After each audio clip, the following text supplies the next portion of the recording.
What if Edward broke Bella's heart? Part 2. As winter passed into spring, Bella grew more and more frustrated. She saw Edward every day, but it was a moment here and there in passing at his house, or an hour for lunch whenever they could break away, or for an instant when slipping into bed late, while the other was already asleep. And she wished that life had a pause button to freeze for just 10 seconds longer until they had to leave one another again. So it was mornings such as a Saturday in mid-April that she grabbed onto tightly and held with all her might for as long as she could. They both had the day off, so she'd come over the night before with plans to spend the whole weekend together, something they had missed tremendously. The winter chill was still stubbornly clinging to the air, and Bella lay beside Edward in his bed, looking out the slightly frosted window to the early morning sky. The sun hadn't risen far, but just enough to lift the complete darkness of the room, yet his face was still silhouetted. Only the fluttering movements of his lashes let her know that he was even awake, and she shifted closer to him.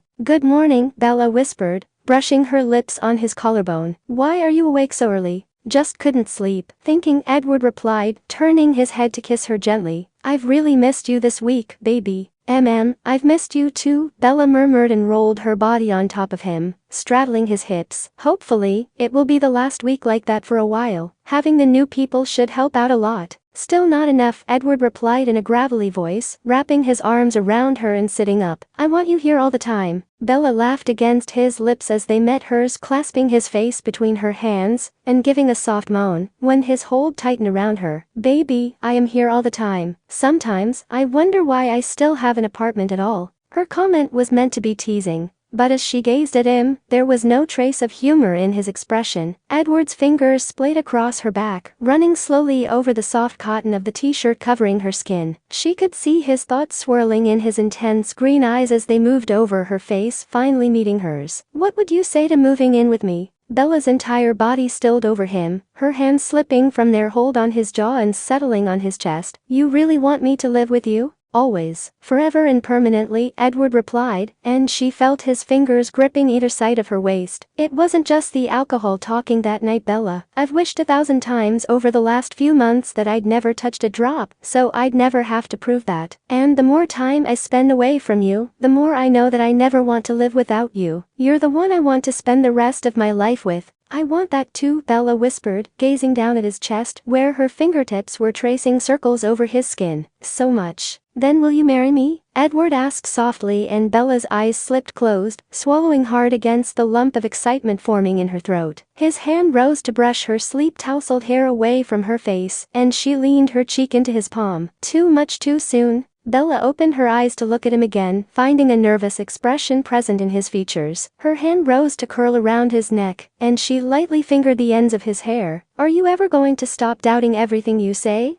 Or how madly in love with you I am?" Edward sighed and brought her forehead to rest against his. "I just don't want to scare you away. You're the best thing that's ever happened to me in my entire life. I don't want to lose you." "You won't, ever. Nothing you have done or said has scared me, except when you told me that we couldn't be together." "You mean just as much to me," Bella said firmly, brushing his lips softly with hers. "So, to answer your question, yes, it's always been yes." Edward gave a soft chuckle of relief and kissed her lovingly, wrapping his arms around her and rolling her onto her back again. "Then I have something for you." "Hey, get back here," Bella whimpered, slapping her hand on the bed as he rose and gripping the sheet in her fist as if it would pull him back to her. Edward laughed as he made his way to the dresser, opening the top drawer and retrieving the small, velvet box stashed there. He returned to the bed and kneeled on the mattress beside her as he took the ring between his fingers and set the box on his nightstand. "Let me see your hand." "A little obvious of a hiding place, don't you think? Weren't you afraid I'd find it?" Bella asked, chuckling to mask the tears forming in her eyes and placing her left hand in his. "My socks are the one thing you never steal." "I knew it was safe," Edward teased, grinning as she narrowed her eyes playfully at him as he slid it into place on her finger. "Well, now I know better. You should find a new hiding place," Bella retorted, but her smile never dwindled and she held her hand up in front of her. The ring was a little bigger than she'd ever imagined wearing, but it was definitely beautiful. One large diamond was set in the center of the thin, platinum band, with 2 smaller ones on each side,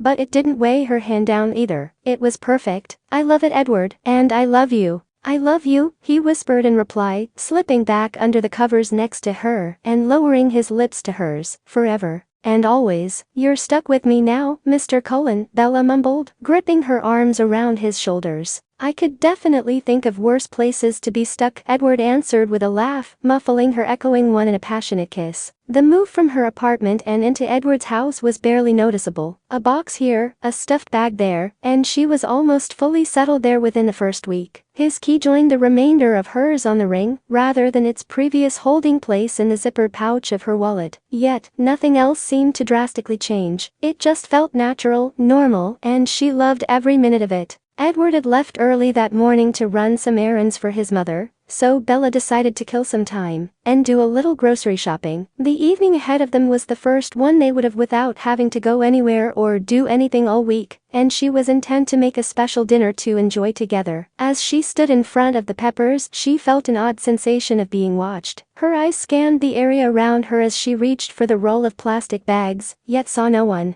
She shook it off and squeezed one of the firm vegetables in her hand before dropping it into the bag. I hear congratulations are in order, she heard and instantly froze, turning her head to meet the piercing eyes of Kate. That's quite a pricey rock you've got there. Bella looked away again and set 3 more peppers into the bag, determined to keep her cool. Hello, Kate. And thank you. So, what's the rush? Shotgun wedding, Kate answered bitterly, folding her arms over her chest. You know, some of us actually think of marriage as more than just a means to an end, such as loving each other and wanting a life together. That is what a marriage is, Bella snapped in a low voice, gripping the handle of her cart to collect herself, before turning to face the tall blonde again. What is your problem, Kate? Why are you doing this? I haven't done anything to you, and neither has Edward. You claim to care about him, but you're still treating him like this. Why? Nice to see he still needs a woman to fight his battles for him, Kate sneered, glaring up and down at Bella. And I've lost everything because of you. My family, Irina, and him. So you tell me what my problem is. Wow, you really are a serious piece of work. Okay, first of all, Edward is quite capable of standing up for himself when he's actually present to do so. He doesn't need me for that. Second, I'm not getting into a petty little cat fight with you here in the middle of a grocery store, Bella began through clenched teeth. And third, I'm sorry about your family, and whatever it was that happened with Irina. Some things might not be your fault, but Edward, he didn't have to be a casualty in this for you. Hell, he still cares, even when you're sending him vile and demeaning phone messages and emails. So your problem is not me, Kate. I didn't take him away. You did that on your own. Maybe your life wouldn't be so miserable if you took responsibility for your actions, instead of blaming everyone else. Kate stared at her, agape and speechless. Bella thought she might have seen a flicker of remorse in her eyes, but it was gone just as quickly before she could be sure. You have no idea what my life is like. Maybe not, but I do know what you've sacrificed needlessly, and I'm sure he'd even forgive you for treating him this way, if you would stop trying to make him out to be the bad guy here, when he's not. Because that's just the kind of person he is, Bella retorted, keeping her voice low, in an attempt to keep from drawing attention to them.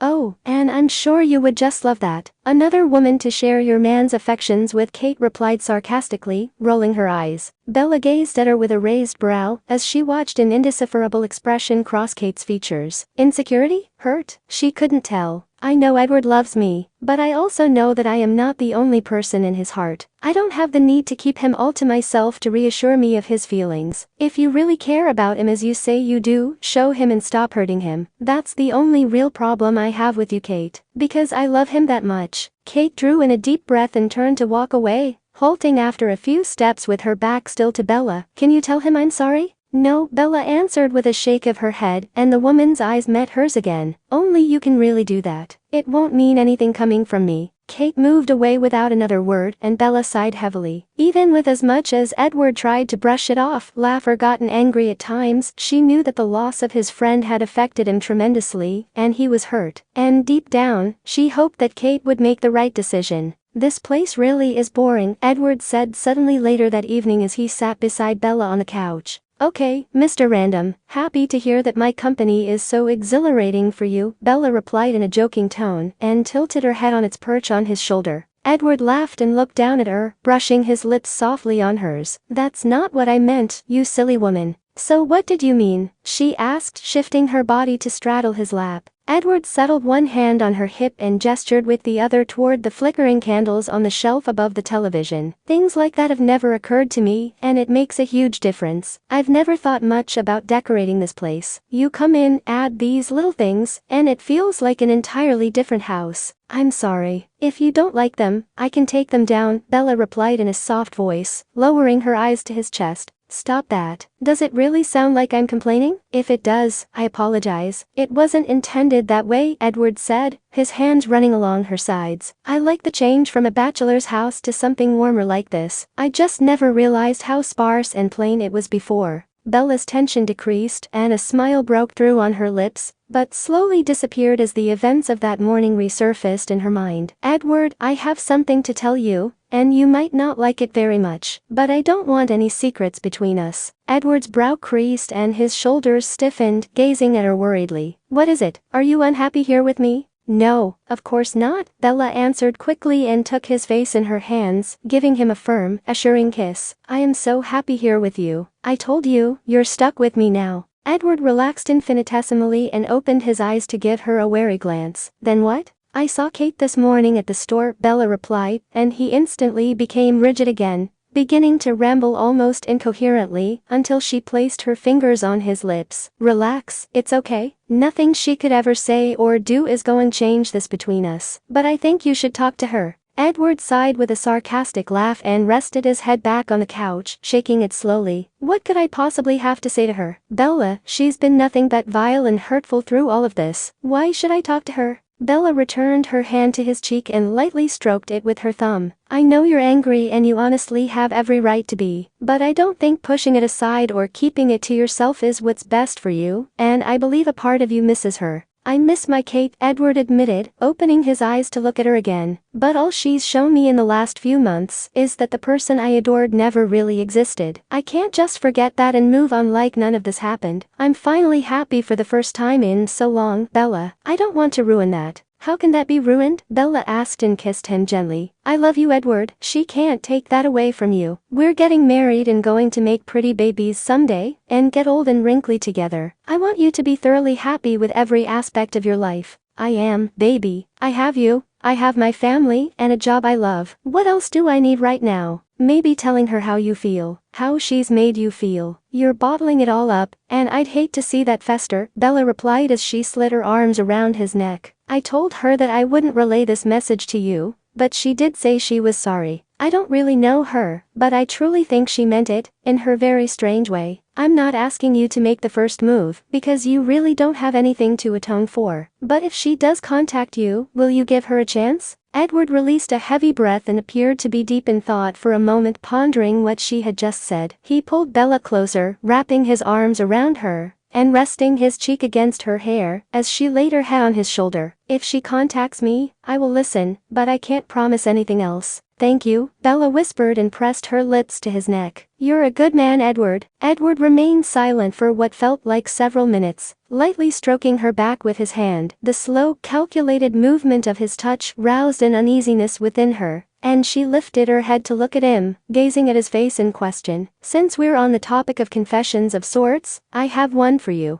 Bella's eyebrow lifted, and she slid back on his legs a little to take him in more fully. What? Some secret alter ego, nighttime vigilante gig or something? Edward laughed, a smile crossing his lips, and shook his head. No, nothing that spectacular, but it's something I kind of have to show you. Okay, she replied hesitantly, moving off his lap to sit beside him and waiting. Show me, then. It's not here, Edward said, and brought her hand to his lips, kissing it gently and standing without releasing it. Come with me for a drive? Edward tapped his thumb anxiously on the back of her hand as he made the short drive, pulling to a stop at the curb and cutting the engine. His eyes met Bella's wary ones, and he drew in a deep breath. I wasn't running errands for my mother this morning. Bella stiffened and moved to pull her hand from his, but he held tight to it. So why did you lie and tell me you were? Why didn't I tell you that I wasn't really at a cage match with Emmett that day? Edward asked, running his thumb over the stones of her engagement ring. Well, it can't exactly be the same reason. You've kinda used that up already, Bella whispered and replied, her voice trembling slightly. No, but it's along the same lines. I was here, Bella, Edward answered, nodding toward her window, and she turned her head to look. It was the white house with blue shutters they'd been talking about months before, still with a for sale sign staked into the lawn. Her hold tightened on his hand, and she shook her head. You didn't. Nothing conclusive. No, I only put in an offer to hold it until I could talk to you, Edward replied in a soft voice, and waited until her head spun toward him as what he said hit her. I have absolutely no doubts about us, Bella. Whether it's this house or another, I want a life with you, and to fill each of those bedrooms with our kids, maybe a dog or two, as well. I don't picture any part of my life that doesn't involve you, and that includes this house. I will withdraw my offer in a heartbeat if you want something different. I would just like to share a home with you that's ours from the beginning, not simply trying to make one out of something that was mine for a long time. And I'm really not doing too well at explaining myself, am I? Bella's head shook and she blinked rapidly, as if pulling herself from a daze. No, it's not that. It's just what an unexpected surprise. I would have never guessed at a confession like this. Had your heart set on the vigilante gig? Huh? Edward asked with a teasing laugh, and she responded heartily, leaning across the console to kiss him. You're not mad? No, I'm not. I kinda wish you had told me, though the surprise was worth it. But Edward, can we really afford something like this? Bella inquired as she gazed at him. We're just starting out, and even our combined income isn't that phenomenal. Bella, I have been working since I was 16 years old, and for a portion of that, I had little to no expenses, aside from putting gas in my car. I lived with my parents until I graduated college, and my house was left to me by my great-aunt,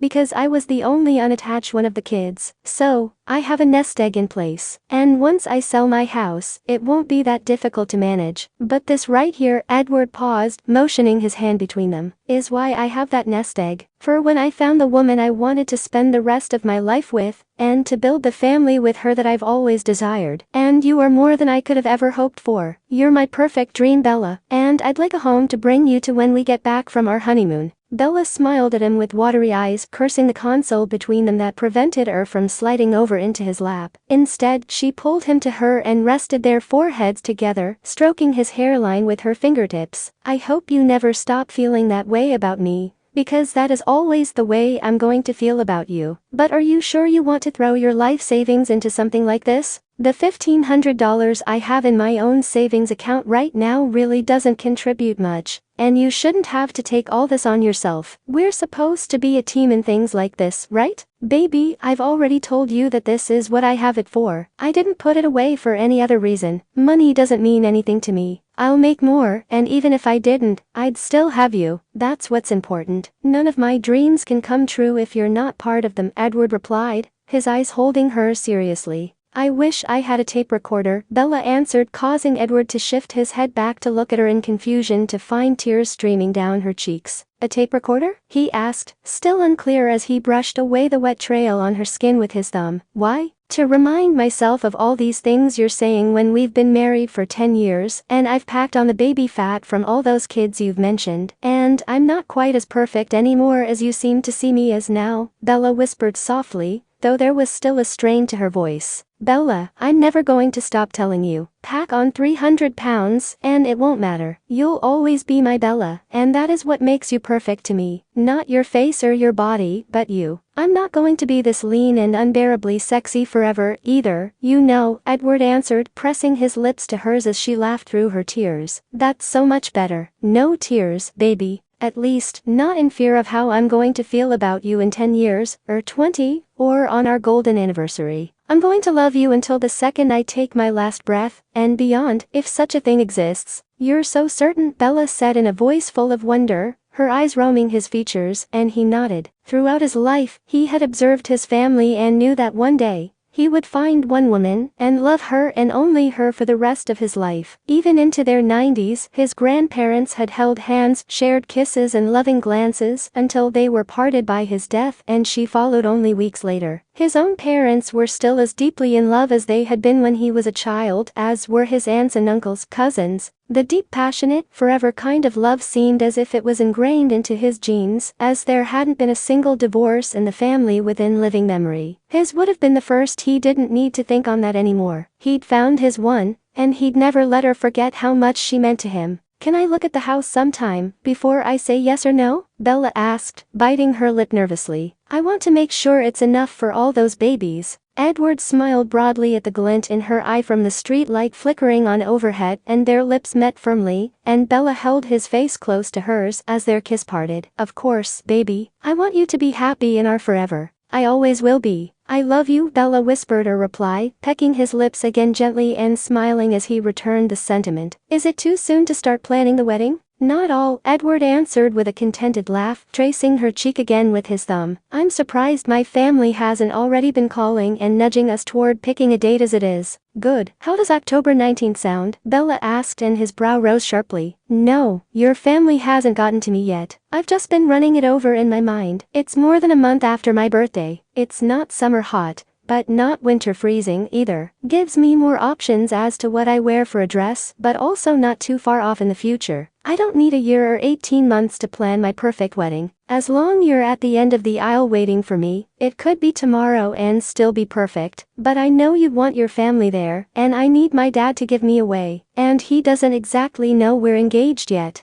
Okay, mind if I ask why? He didn't have the same happily ever after with my mom that your dad did with yours, and they married real young, real quick. He's all for me being with you, and he's happy that I'm happy. I'm just letting him get used to the whole I'm living with you thing before I spring the engagement on him. I'm sure about you and me. I don't regret it, and I'm definitely not ashamed. I need another week. Please don't be upset with me. I'm not. I was just surprised, and maybe a little worried that you were changing your mind or something, Edward replied with a teasing smile, but the relief in his voice was even evident to him. He was working toward not questioning the things that just felt right for them, but a house was a huge step, so her reaction was something he was unsure of so soon into their relationship. Bella laughed and shook her head. It will take a lot more than that to scare me off. I want this as much as you do, Edward. Bella looked at her watch, bouncing anxiously in the checkout line and sighing heavily. She was supposed to be meeting Esme and Rose for lunch right at that moment, and all she wanted to do was pay for the 3 bridal magazines in her arms and head for the restaurant. Yet, the line was moving at a snail's pace, and everyone in front of her seemed to have pushed the 20 items or less to the max. As soon as Edward told his mother of their desire for an October wedding, both Esme and Rose began bombarding Bella's phone with ideas and plans to get together to start organizing. They insisted that even a simple ceremony would take a while to plan, and the romantics in them were very convincing to make it as memorable of an event as possible. And even Bella found herself getting excited about that prospect. Her father had been his intuitive self when she'd gone to visit him a few days after that night with Edward, even though she'd kept her engagement ring tucked in the front of her shirt on a chain at work, and anytime she left the house after the run-in with Kate, he knew something was different about her just by the smile that had been gracing her features for days. And she knew it was only a matter of time before the news started getting around, especially since even Kate knew about it.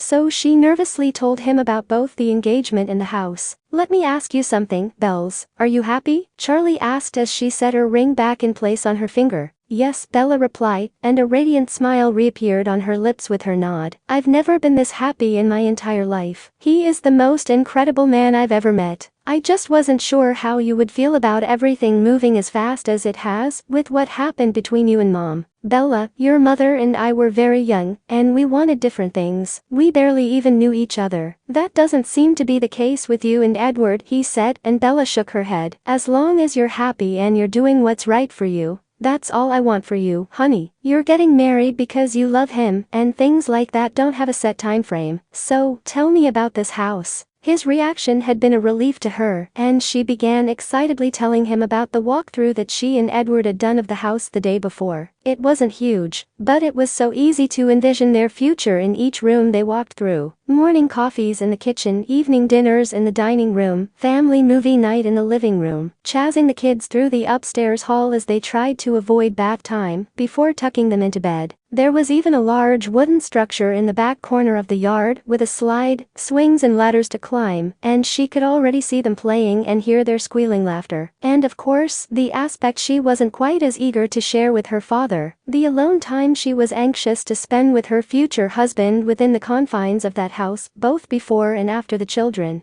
The flush of her skin must have given her away, because her dad suddenly raised his eyebrow at her, but then laughed as she lowered her eyes in embarrassment. Baby, it's only natural. And I am not deluding myself into believing that my grandchildren will come about through immaculate conception, as much as I'd like to believe that. I just don't want the gruesome details. Bella smiled to herself again with the memory of her father's words and teasing smile, momentarily taking her mind off the long line still in front of her. His blessing meant so much to her, and took a huge load off her mind, allowing her attention to be focused on where it should be, planning their wedding. Her phone rang and pulled her out of her thoughts, and she fumbled through her purse to retrieve it. Hello? Hey, where are you? Rose's voice sounded, and Bella held her phone between her shoulder and ear to check her watch again. She was only 5 minutes late, but his family already knew how punctual she usually was, so the worry in Rose's tone was somewhat warranted. You're still coming, right? Yes, Rose. I'm right around the corner at Walmart. I was just picking up a few things, Bella explained, taking 2 steps forward as the line moved minimally. I thought I had time, but they only have 3 registers open. I'll be there as soon as I can.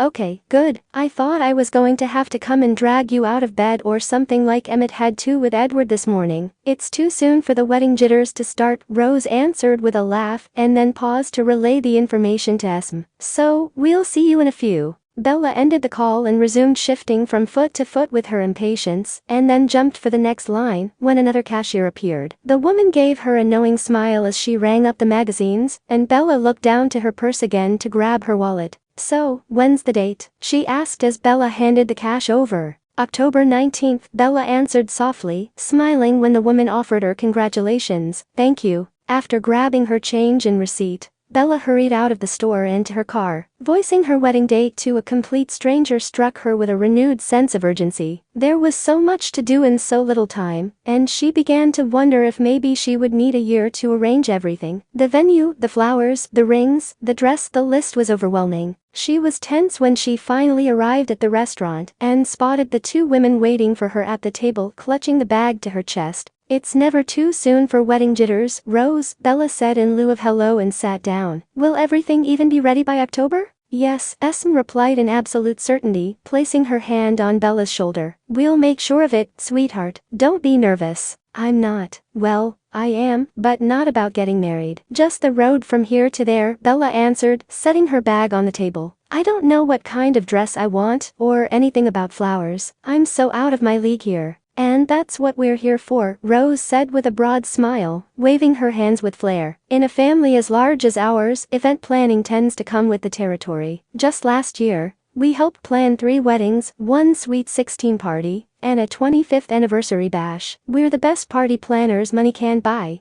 so you're getting quite a bargain here. Bella laughed and felt some of her tension gradually release with Rose's wink, in addition to Esme's reminder about the 2 baby showers they'd arranged as well. The check is in the mail. Both women gazed at her for a moment in surprise, and then began chuckling at the teasing expression on Bella's face, and Rose looked to her aunt. Oh, she was born to be in this family. Thank God we get to keep her. Thank God, indeed, Esme agreed, patting Bella's hand and giving it a gentle squeeze. I can't believe my baby is getting married. Auntie, we'll have plenty of time to get all teary-eyed at the wedding. Don't start now, Rose whispered, leaning toward Esme. We've got lots to do, so let's get this show on the road. Bella settled on an iced tea and a salad and pulled out the first of the magazines. Her eyes whitened more with every page she turned as lavish dresses, floral arrangements, and cakes passed, and she shook her head. Nothing she could envision as her wedding at all. So, has Edward given you any input as to what he wants? Esme asked curiously when Bella flipped it closed. Yes, Bella replied with a nod. For me to meet him at the altar in a white dress. Men are so opposite of helpful sometimes, Rose retorted sarcastically and rolled her eyes. Should have expected that. I don't even know exactly what I want either. I haven't really had the occasion to think on it much before, but I definitely don't want a lot of frills or to get lost in a jungle of flowers and no skirt 3 times as white as I am. Well, that's a start, Esme said, setting a notebook on the table and clicking her pen. Simple, but elegant. Bella nodded at her future mother-in-law's nearly perfect assessment. Over the next 2 hours, she watched the women as she combed through the images in the remaining magazines. It was glaringly obvious how many times they'd done this with the proficiency they displayed, taking a huge weight off her shoulders. Invitation designs and beautiful arrangements of lilies were decided upon and placed into the binder that Rosalie brought with her. Well, I think we've made some pretty good headway this afternoon, Esme said with a smile, and Bella felt a twinge of disappointment stab at her. She was actually having more fun than she thought she would, being out with the girls, and she was dreading for it to end already. Maybe Saturday, we can get together and go out to look at dresses. We could make a day of it and have dinner at the house while we organize the guest list. That sounds good. I only have one person on my list, though, Bella replied as she reached for her wallet to pay for her meal.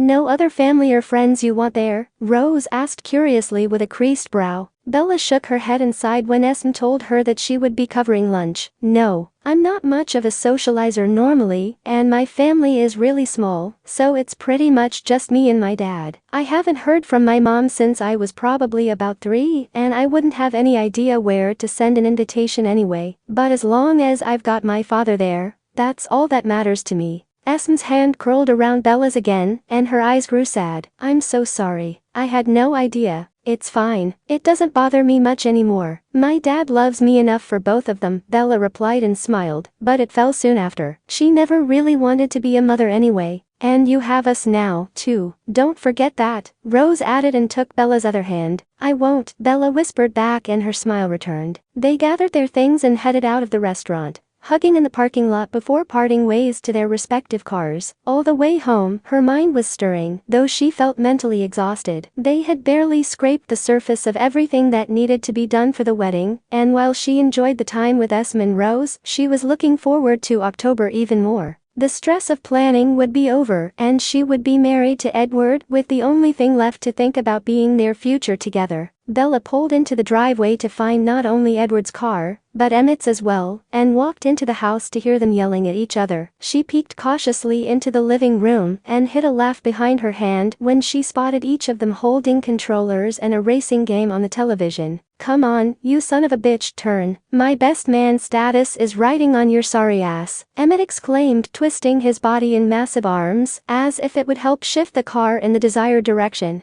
There are sleeping children in the room. You might want to keep it down. And what do you know? Too slow, Edward taunted with a laugh as he crossed the finish line and dropped the controller in his lap, folding his arms over his chest with a triumphant grin. Emmett threw his to the couch and pouted, and both men looked up when Bella couldn't hold back her giggle. He cheats. I'm sure he does, Bella replied, walking over to Edward and leaning down to give him a gentle kiss. How was lunch with the girls? Edward asked, placing his hand on the small of her back and pulling her closer. It was good, a lot of fun, actually, but I think I'm gonna go lay down for a bit. All the excitement left me a little tired, Bella replied, running her fingers through his hair. You okay? Edward inquired softly with a hint of worry in his voice, and his eyes searched her face. I'm fine, Edward. Just tired, she assured him, pecking his lips gently again before stepping away to head upstairs as Emmett demanded a rematch. Kick butt, baby. Will do, honey bunny, Emmett called out and grunted when Edward lightly punched his arm. Okay, come on. I'm going to be your best man.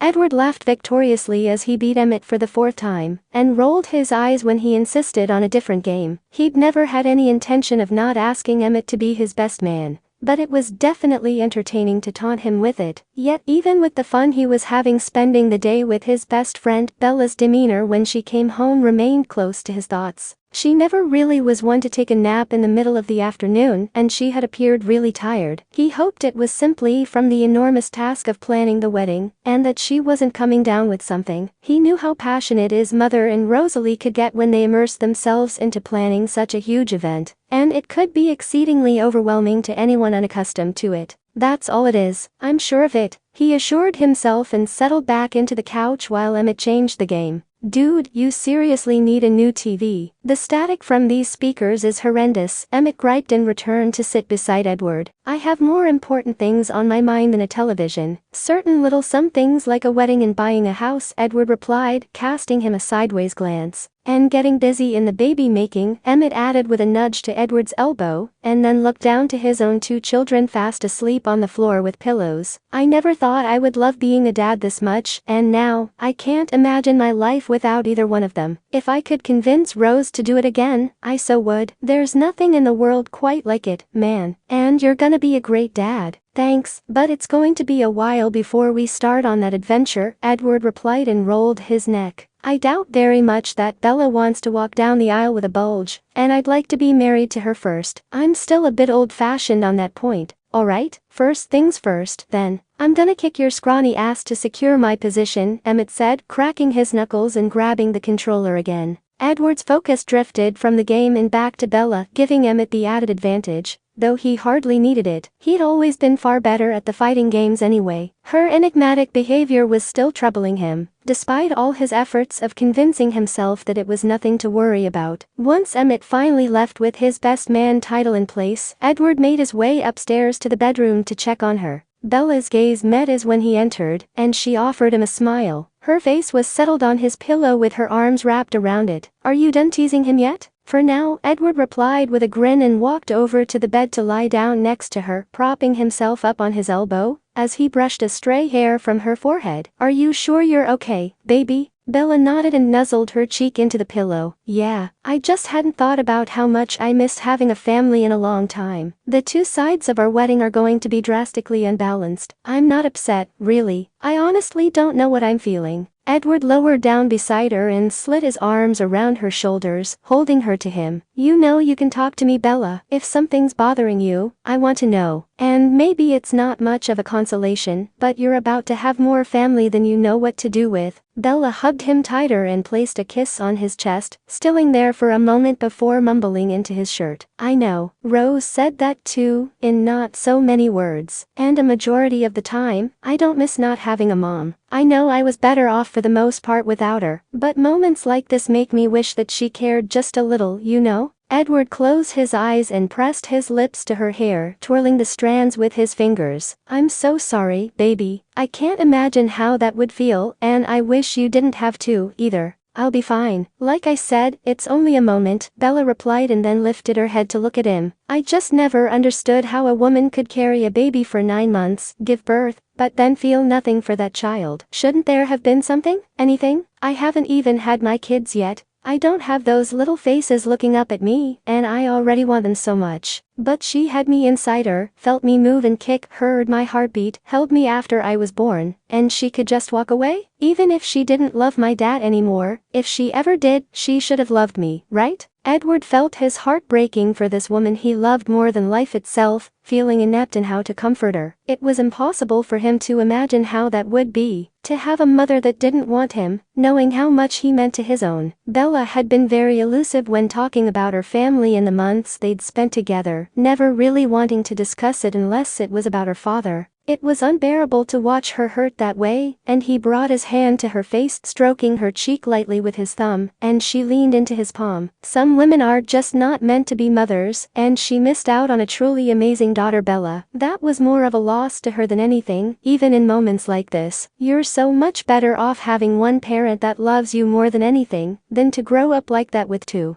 I know that's true, deep down, but it doesn't stop it from hurting. She was gone before I could even take my first step. I only remember the 3 birthday cards she sent because my dad held onto them for me, and they were in my baby book that he gave to me when I moved out. And they weren't signed Mom, but Renee. She never called, never wrote, and she knew where I was, right where she left me. My father took me to ballet, gave me the talk when I started my period, asked me about boys, even if it made him extremely uncomfortable. He braided my hair for prom. He's done everything for me that was her job to do, and I love him so much, even if it may not seem that way at times. But this is just one more thing that he'll be there for me through, and she won't. I probably shouldn't care this much, but I do, and I hate that, she explained, her eyes downcast by the end of her statement. Bella, I've never doubted for a moment how much you love your father, and you are everything to him. I wish there was something I could do to make this better for you, Edward replied with a pained expression, swiping gently at her falling tears with his fingertips. You're doing it, just by lying here and holding me, Bella asked as she settled her head on his chest again, curling her body into him when his arms tightened around her. And will you promise me something, Edward? Anything, Edward murmured against her hair. Bella's eyes lifted again to look up at him as her arms secured around his waist. Whether we have one baby or a dozen, if there comes a time that either one of us feels that our family is complete, we'll be honest with each other about it. Talk it over and I'll have my tubes tied. Not that I think that we wouldn't love a child that wasn't necessarily planned, but it's important to me for each and every one of them to be 100% wanted and intended by both of us before they're even conceived. Bella, I will want and love every child we have together, never doubt that, but I promise," Edward answered sincerely and tipped her chin up to press his lips to hers. For 2 weeks following the run-in with Kate at the store, there was no word from her, and Bella began to wonder if Edward was right, that there was really no weight behind her words when she said she was sorry. Then one night as she was making dinner, she heard him grumbling under his breath from the living room until he finally appeared behind her in the kitchen. "She's fucking unbelievable." Bella furrowed her brow and turned her head toward him, noting the angry look on Edward's face. "Kate?" Edward nodded and lifted his phone, beginning to read the email. "Listen to this. Dear Edward, it's taken me quite some time to figure out how to say everything I need to, and I'm not even sure that I can do so right now. But since I saw Bella at the store, I've been doing a lot of thinking. I know from the way I've acted and the things I've said, you probably don't believe that I care about you at all, and that is the farthest thing from the truth. I've been an absolute mess since everything happened between us, and I think I have known you long enough that I can believe that you feel the same. Don't flatter yourself, Edward," Bella murmured with a sigh, clicking off the burner and turning toward him. His hand was shaking slightly, and it almost seemed as if he was forcing more anger into his demeanor than he was truly feeling, something she had noticed him doing with increasing frequency. It was easier for him to be angry than to admit that he was upset and hurt, that much was obvious, but this was a new intensity for him.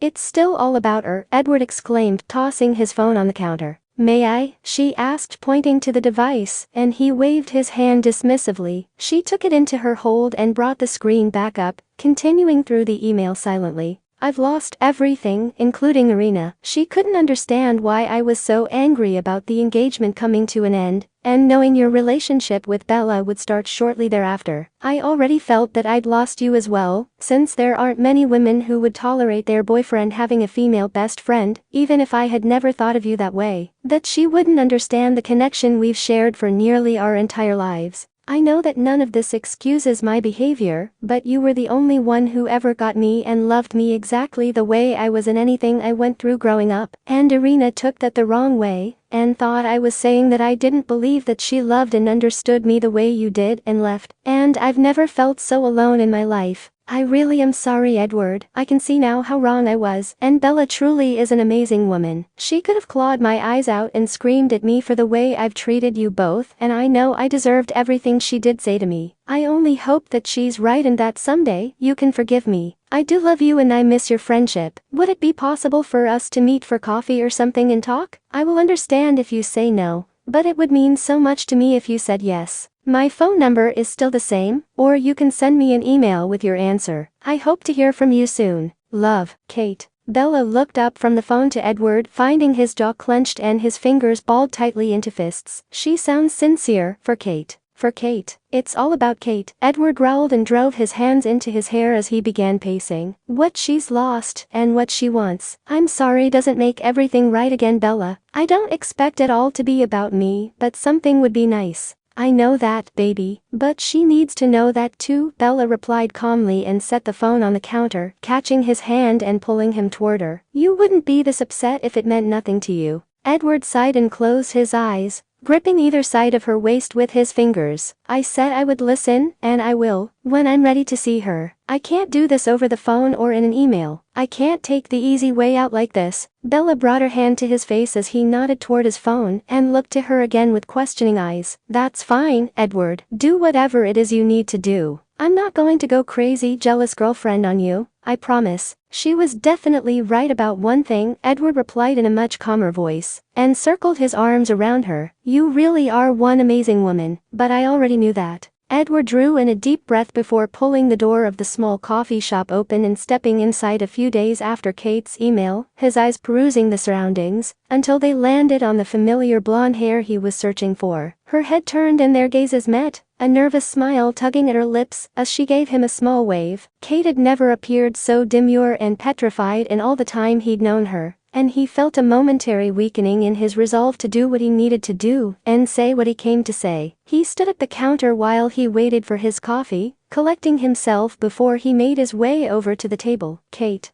Her wince was noticeable at his greeting, her name rather than even a cordial hello, but she replied just the same. "Hello, Edward. I appreciate you agreeing to meet with me. I honestly wasn't sure that you would even consider it." Edward sat down and folded his hands around the cup, his eyes fixed on the plastic lid. "So what did you want to talk about?" Kate sighed heavily and looked down as well, obviously picking up on the fact that he was in no mood for small talk. "Look, Edward, I know you're angry and I understand why, but I've missed you. Do you think there's any chance of us being friends again?" "Possibly, but things won't simply go back the way they once were. I'm not sure that they ever will be able to get back there," Edward answered quietly, shaking his head. "Forgiving is a far easier task than forgetting, and I can't be certain that I even know you anymore, Kate." "You do. You know me better than anyone," she replied in an anxious tone, instinctively stretching her arm across the table to touch his hands, but he slid them back, out of her reach. "That's what I thought, too. But the girl I grew up with would never say the things to me that you have in the last few months. At least, that's what I always believed," Edward explained, and finally brought his eyes up to look at her. "Was I really that wrong about you?"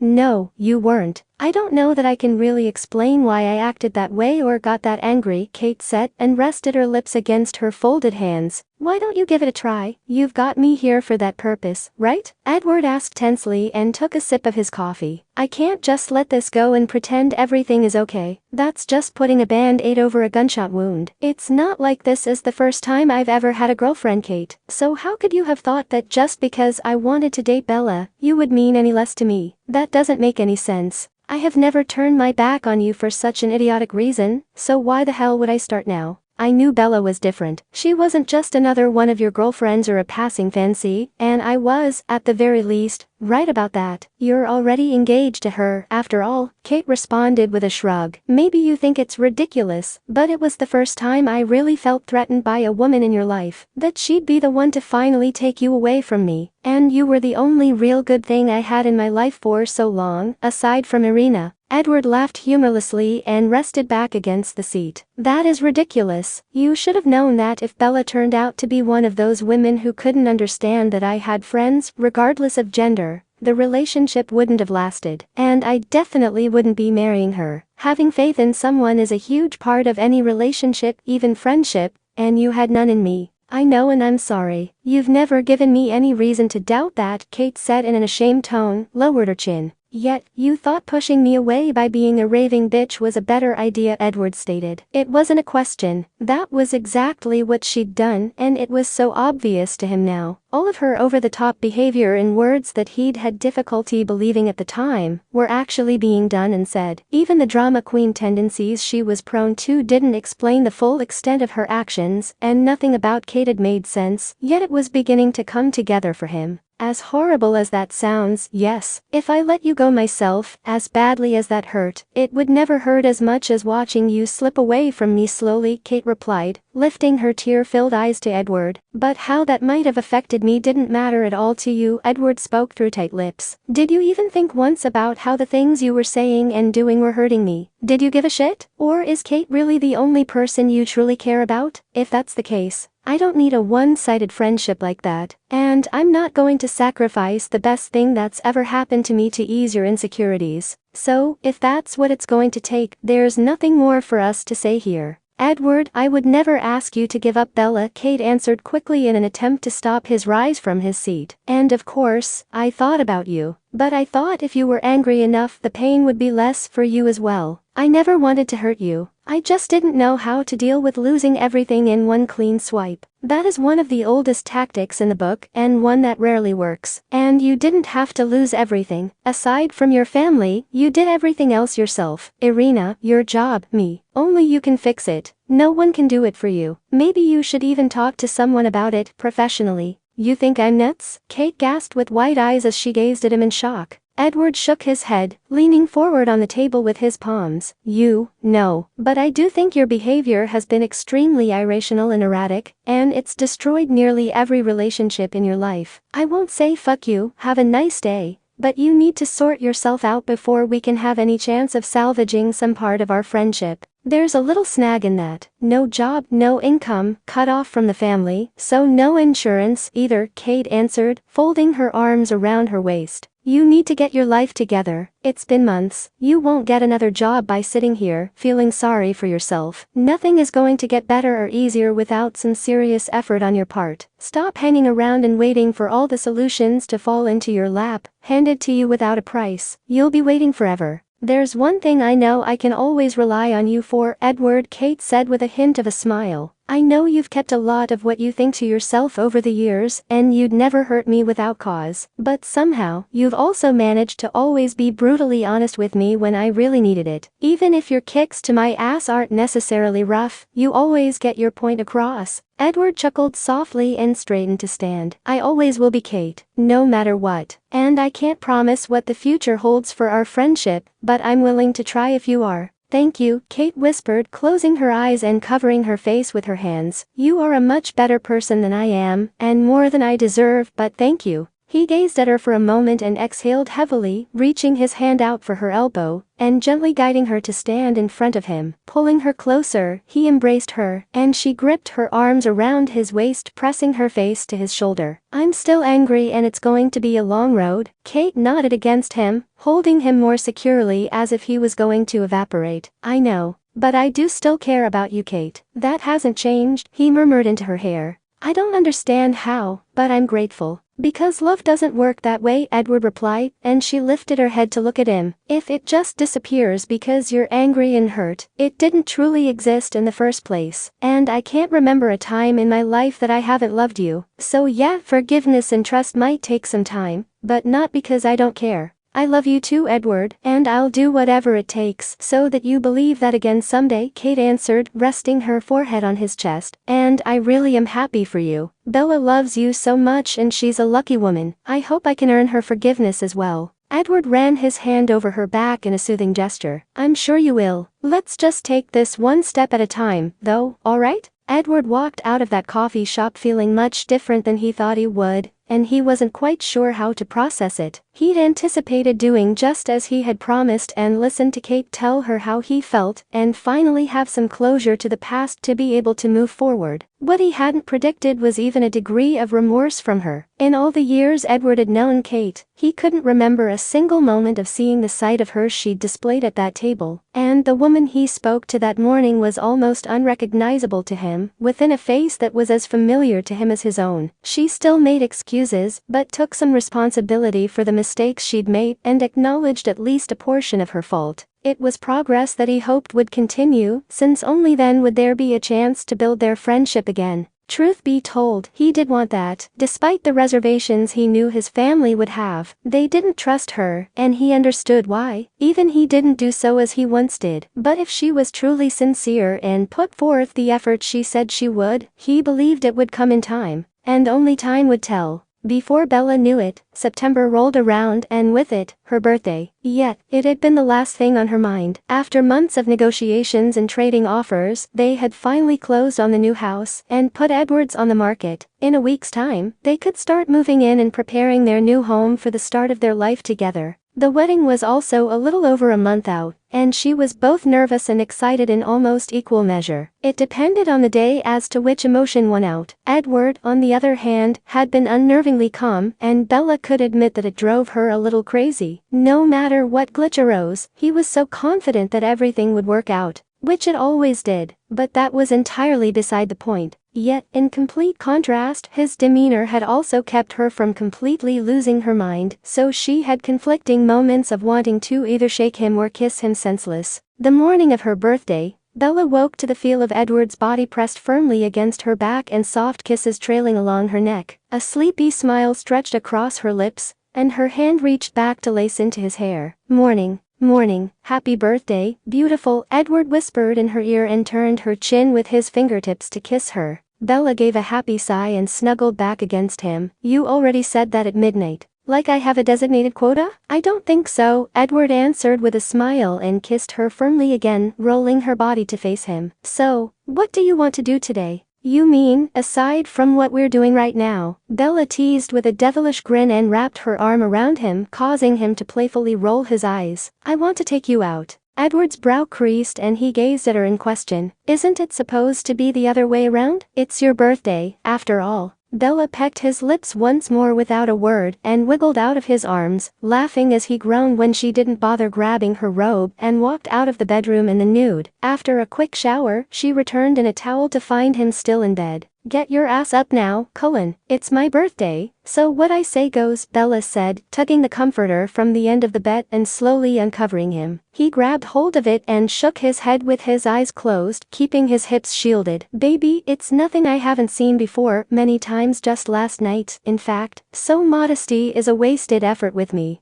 Edward narrowed his eyes at her and then smiled, tossing the covers aside and rising from the bed. He groaned as he stretched dramatically, twisting side to side at the waist, and despite her attempt to look mad, she couldn't help but watch the muscles of his abdomen contract and release with his movements. It didn't help matters at all that he was also completely naked and attempting to tease her. "I will not be swayed, Edward. I have plans for today," Bella remarked and nodded toward the hall. "Shower, now. That present will have to wait until later." An hour later, Edward was fidgeting in her passenger seat, obviously anxious, as she had given him no clue as to where they were going. She purposely took the long route to their destination, as she couldn't resist how adorable he was when he was completely out of the loop about something. Yet, the anticipation of his reaction to her surprise was becoming too much to contain, so Bella finally gave in and pulled into an unpaved parking lot. Edward glanced at her with a crooked eyebrow. "Okay, you win. I'm lost." "You'll see," Bella replied, stepping out of the car, and was instantly surrounded by the sound of barking dogs from the pens out back. She held her hand out for his at the front of the car, as he slowly moved toward her. "I've decided to trade you in for something more obedient." "You're hilarious today," Edward retorted and rolled his eyes, slipping his fingers between hers. "The pound? Well, we've got the house and the wedding coming up. We're getting plenty of practice in the baby making. I only see one thing missing from the little portrait you painted of our life together." "The dog or two," Bella responded with a smile, squeezing his hand with hers, but his expression never altered, and it made her suddenly nervous. "I thought this was something you wanted, or was it just a hypothetical type of thing?" I do. But," Edward stammered, turning his eyes to her. "Bella, we're going away next month for a week. We can't exactly leave a dog home alone to fend for itself for that long." Bella smiled in relief and brought her hand to his face, kissing him gently. "How very responsible parent of you. I considered that too, and your mother has agreed to watch the dog while we're on our honeymoon. And what I want for my birthday is to adopt one of these little guys with you, and give it a second chance." "Ah, the Cullen women have been plotting again, I see," Edward replied, and his features finally relaxed. "Plotting could be considered devious. Planning a surprise sounds so much better. And I'm not a Cullen yet, so it wouldn't count regardless," Bella said in an airy tone, her chin lifted defiantly. Edward released her hand and wrapped his arm around her shoulders, kissing her temple. "Bella, you've been a Cullen from the moment I brought you home, and my mother and Rosalie got you into their clutches. The wedding just makes it permanent, binding, and pretty much signed in blood." Bella laughed and hugged around his waist, tilting her chin toward him, and he pressed his lips to hers. "You'll find no complaints here." They walked through the shelter together, each of them looking around at dogs of all ages and sizes surrounding them in crates. Her heart broke with each sad pair of eyes she met and tiny whimpers or barks she heard, and she found it difficult to make a choice. She glanced over to Edward, who was standing at the pens on the other side, and his features were twisted painfully. She stepped toward him and linked her arm through his, gripping his bicep gently to get his attention. "Are you okay?" "Yeah, I'm fine, but how are we supposed to decide on just one? And what would be the right decision in the long run? A puppy who hasn't even had a chance yet? Or an older dog that gets passed by just because of its age? Is either prospect less fair than the other?" Edward asked with a voice heavy in emotion. "None of them deserve this." Bella released his arm and began running her hand over his back. She knew how compassionate Edward was, but this was a new spectrum she had never seen before. And she loved him even more because of it. She could see that, if given his way and the means to do so, he would probably take the whole kennel home, as irrational as that was. "No, they don't, but we need to pick one." As she said that, the door on the back of the crate beside her opened, and one of the shelter staff reached for the small dog inside. Bella looked to the card on the front and read the label. "Male. Beagle. 9 mows 1 year. Oh my God, he's just a baby," Bella cried out softly with a gasp. "Excuse me, miss? Has that dog been adopted?" Edward asked suddenly, pointing to the wriggling puppy in her arms. The girl shook her head slowly, a sad look coming over her face. "No, I'm sorry, sir. He's been scheduled to be put to sleep." He has now. My fiancé and I had just decided on him, Edward exclaimed suddenly, and Bella offered no protest. We want this one. Just when Bella thought she couldn't love Edward anymore, he always managed to do something so unexpected, it was impossible not to. He had his mind and heart set on that little beagle mix, and no amount of argument or protocol talk from the shelter was going to deter him. He was as certain as she was that they were meant to be at the shelter that day, at that moment waiting for a sign, and they got it. The decision was made the moment those big brown eyes gazed at him, and he wasn't leaving without that particular dog. Finally, papers were signed and fees were paid, and they walked out of the building with their new addition secured in Edward's arms. Once they'd settled into the car, Bella glanced over to watch him petting and soothing the trembling puppy. The poor thing was so scared and unsure of his surroundings, whining and whimpering, but never taking his eyes off the man holding him. So, do we have a name for this little guy? Bella asked as they began the drive home, while Edward scratched behind the dog's ear. Yes, I'd like to call him Bilbo, he replied in a calm, even voice. Bella's eyes widened and she crooked a brow at him. As in Baggins? Edward nodded and turned his gaze to her. As in Baggins? Okay, mind if I ask why? Are you some closet Tolkien fan or something? She inquired and he laughed in response. Not exactly closet fan. But I'd like to think of it as more symbolic than anything else, Edward said with a shrug. He's small and may not seem like anything special to some, but he was destined for something more than being just another dog in a kennel. He was meant for greatness. Bella smiled at him and caught a glimpse of the dog tentatively licking his hand. Bilbo it is, then. Hey, baby, do you have any other plans for us today? Edward asked and she shook her head, glancing at him questioningly. Do you think we could stop at the store and pick up some toys, and take Bilbo over to the dog park? He needs to run and play after all that time in the shelter. I think that is definitely doable, Bella replied, and made the turn at the light to head to Walmart, listening to Edward talking animatedly to Bilbo. In just the few minutes they'd been in the car, there was already a stark difference between the dog they'd first laid eyes on in that tiny pen and the one seated in Edward's lap. The whining had almost completely ceased, his front paws were pressed against the man's chest, alternating between licking his chin and gazing out the window. There was even the hint of a smile appearing as Bilbo relaxed in the company of his new family. Bella remained in the car while Edward ran into the store, and the puppy immediately began whining again, pacing in circles on the passenger seat, and propping himself up on the window edge to peek out. Guess you've already chosen your person. Huh, that didn't take long. A little howl emitted from the small animal and Bella reached for his leash, coaxing him out of the car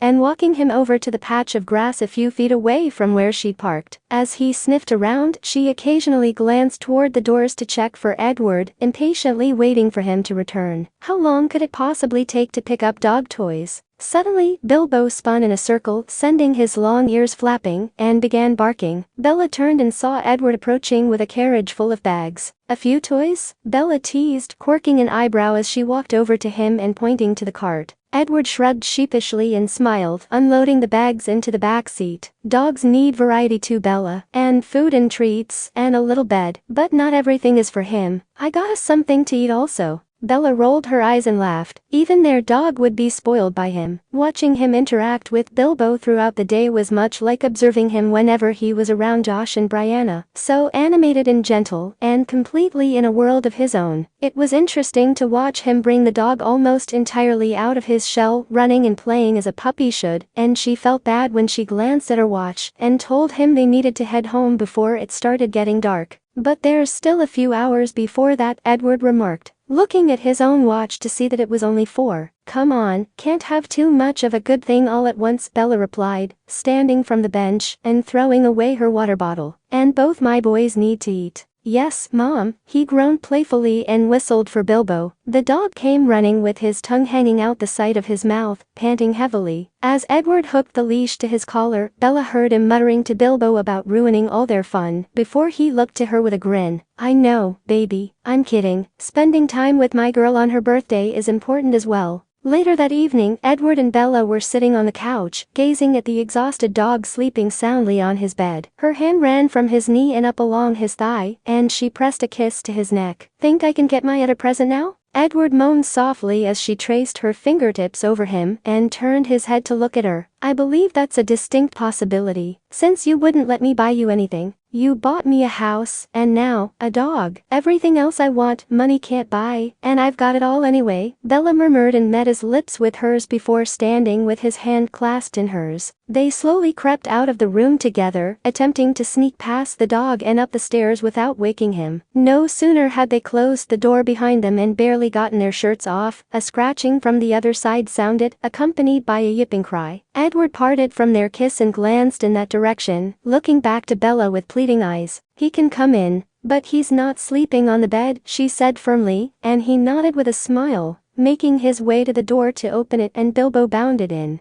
To say sex that night was interesting would be an understatement. It's good practice, Edward said as they lay side by side afterward with his arm around her. We'll have to find ways to make love once the kids come along. If our children are barking and tugging the blankets off us from the side of the bed while we're in it, you are not getting any, Bella joked, propping herself up on her elbow to kiss him, and her eyes met the dog's as he sat next to the bed, with his tail swishing back and forth on the floor. I can't resist that face. Edward laughed when she patted the mattress, and the dog began bouncing in preparation to leap, and then nestled between the two sets of legs to curl up in a ball. You are such a pushover, baby. Like you have any room to talk, Bella grumbled and settled her head down on his shoulder, as he fought to restrain his smile. Shut up, Edward. I love you, he whispered against her forehead as he pressed his lips to it. And happy birthday. Thank you, Bella murmured with a smile, curling her body into his side, and tilting her chin up for one last kiss for the night. I love you too, more than anything.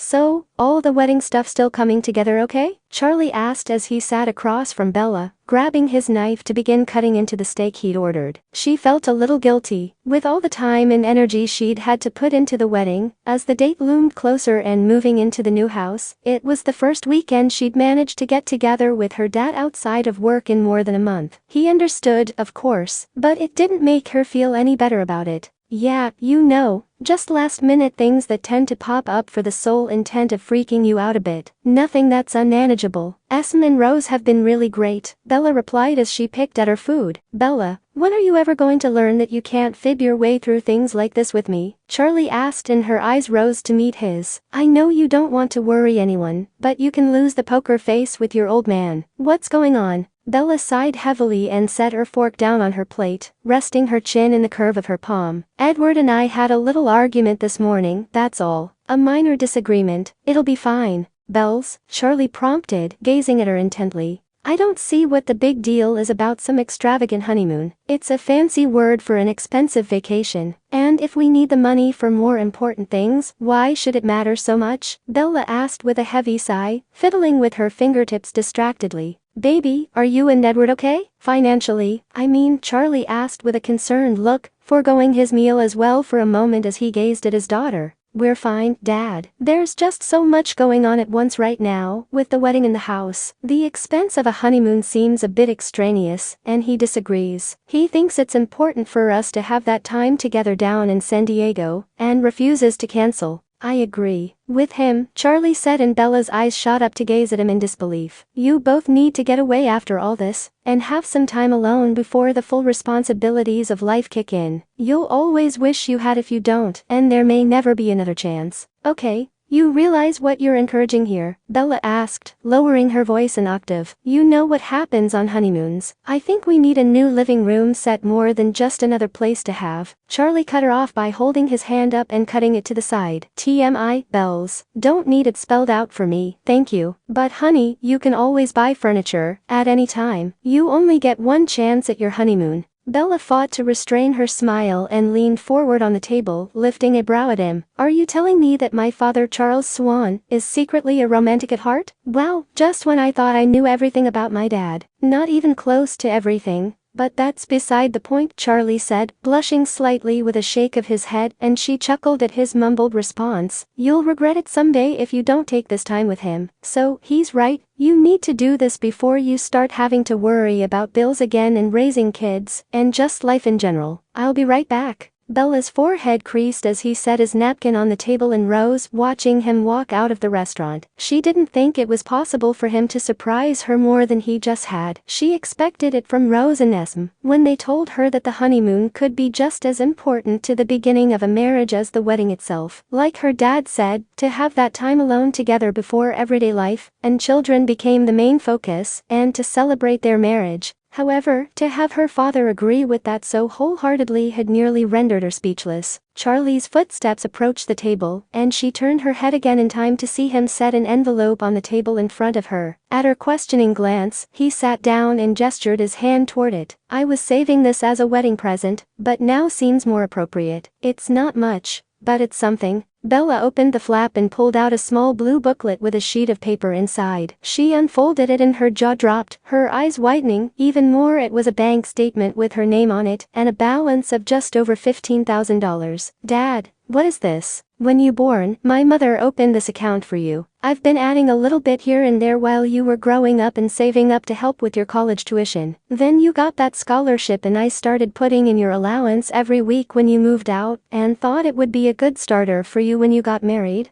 or wanted to buy your first house or something, whichever came first. But Edward kinda beat me to the punch on that," Charlie answered with a shy smirk and shrug. "You've always been so independent since you were a little girl, wanting to take care of everything yourself, and I am so damn proud of you, but I've never been able to really do anything for you, even help pay for your wedding when it's technically the duty of the father of the bride, since you're determined to do it all yourselves. So, if all I can contribute is giving you the means to have a proper honeymoon or get that living room set you want, it's the least I can do." Bella's eyes misted as he spoke and slid the contents of her hands back into the envelope, setting it aside and returning her gaze to him. "How can you say that? Everything you have ever done has been for me, and I've always known that. Always. I wouldn't be the person I've become without you. So don't ever think that you haven't been everything a girl could ever want or need in a father, because you are. If I can be half the parent someday that you have been, I consider myself doing really well. I love you, Dad, and thank you."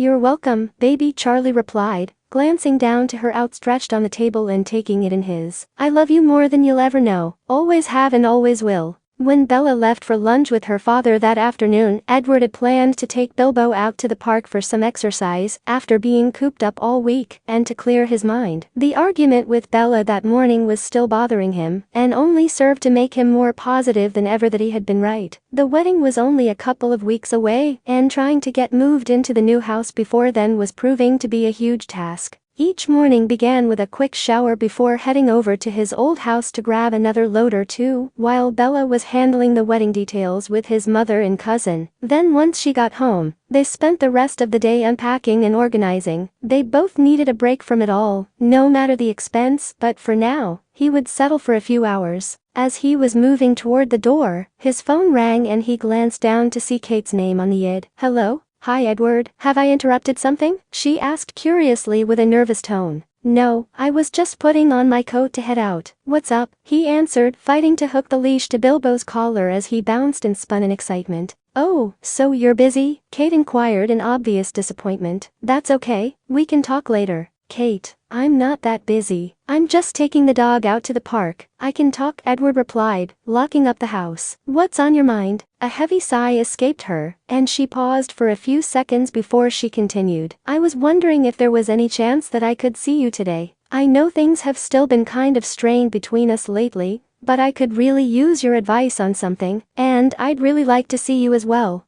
"Okay, Edward said hesitantly. He and Kate were still making very slow progress toward rebuilding their friendship, as he was still having difficulty trusting her again, but he could admit that she was at least trying. It was an awkward situation for them both, but she sounded genuinely bothered by something. "I'll be at the park in a few minutes if you want to meet me in the parking lot." "Yes, thank you. See you soon," Kate answered with a breath of relief and ended the call. Edward's brow rose at the abruptness of her response and the dead air from his phone. Before even saying bye, he loaded the dog into the car and began the drive, anxiousness filling him as he ran over in his mind anything she would need to talk about in person that couldn't be done over the phone. With Kate, the possibilities were endless, and he was no more certain as he arrived than when he left. He stood beside his car waiting with the overexcited puppy circling his legs and occasionally trotting on his foot when he spotted Kate pulling up. She offered him a small smile and her eyes lowered to the dog, who was now hiding behind Edward's calves. He's so cute. How are you?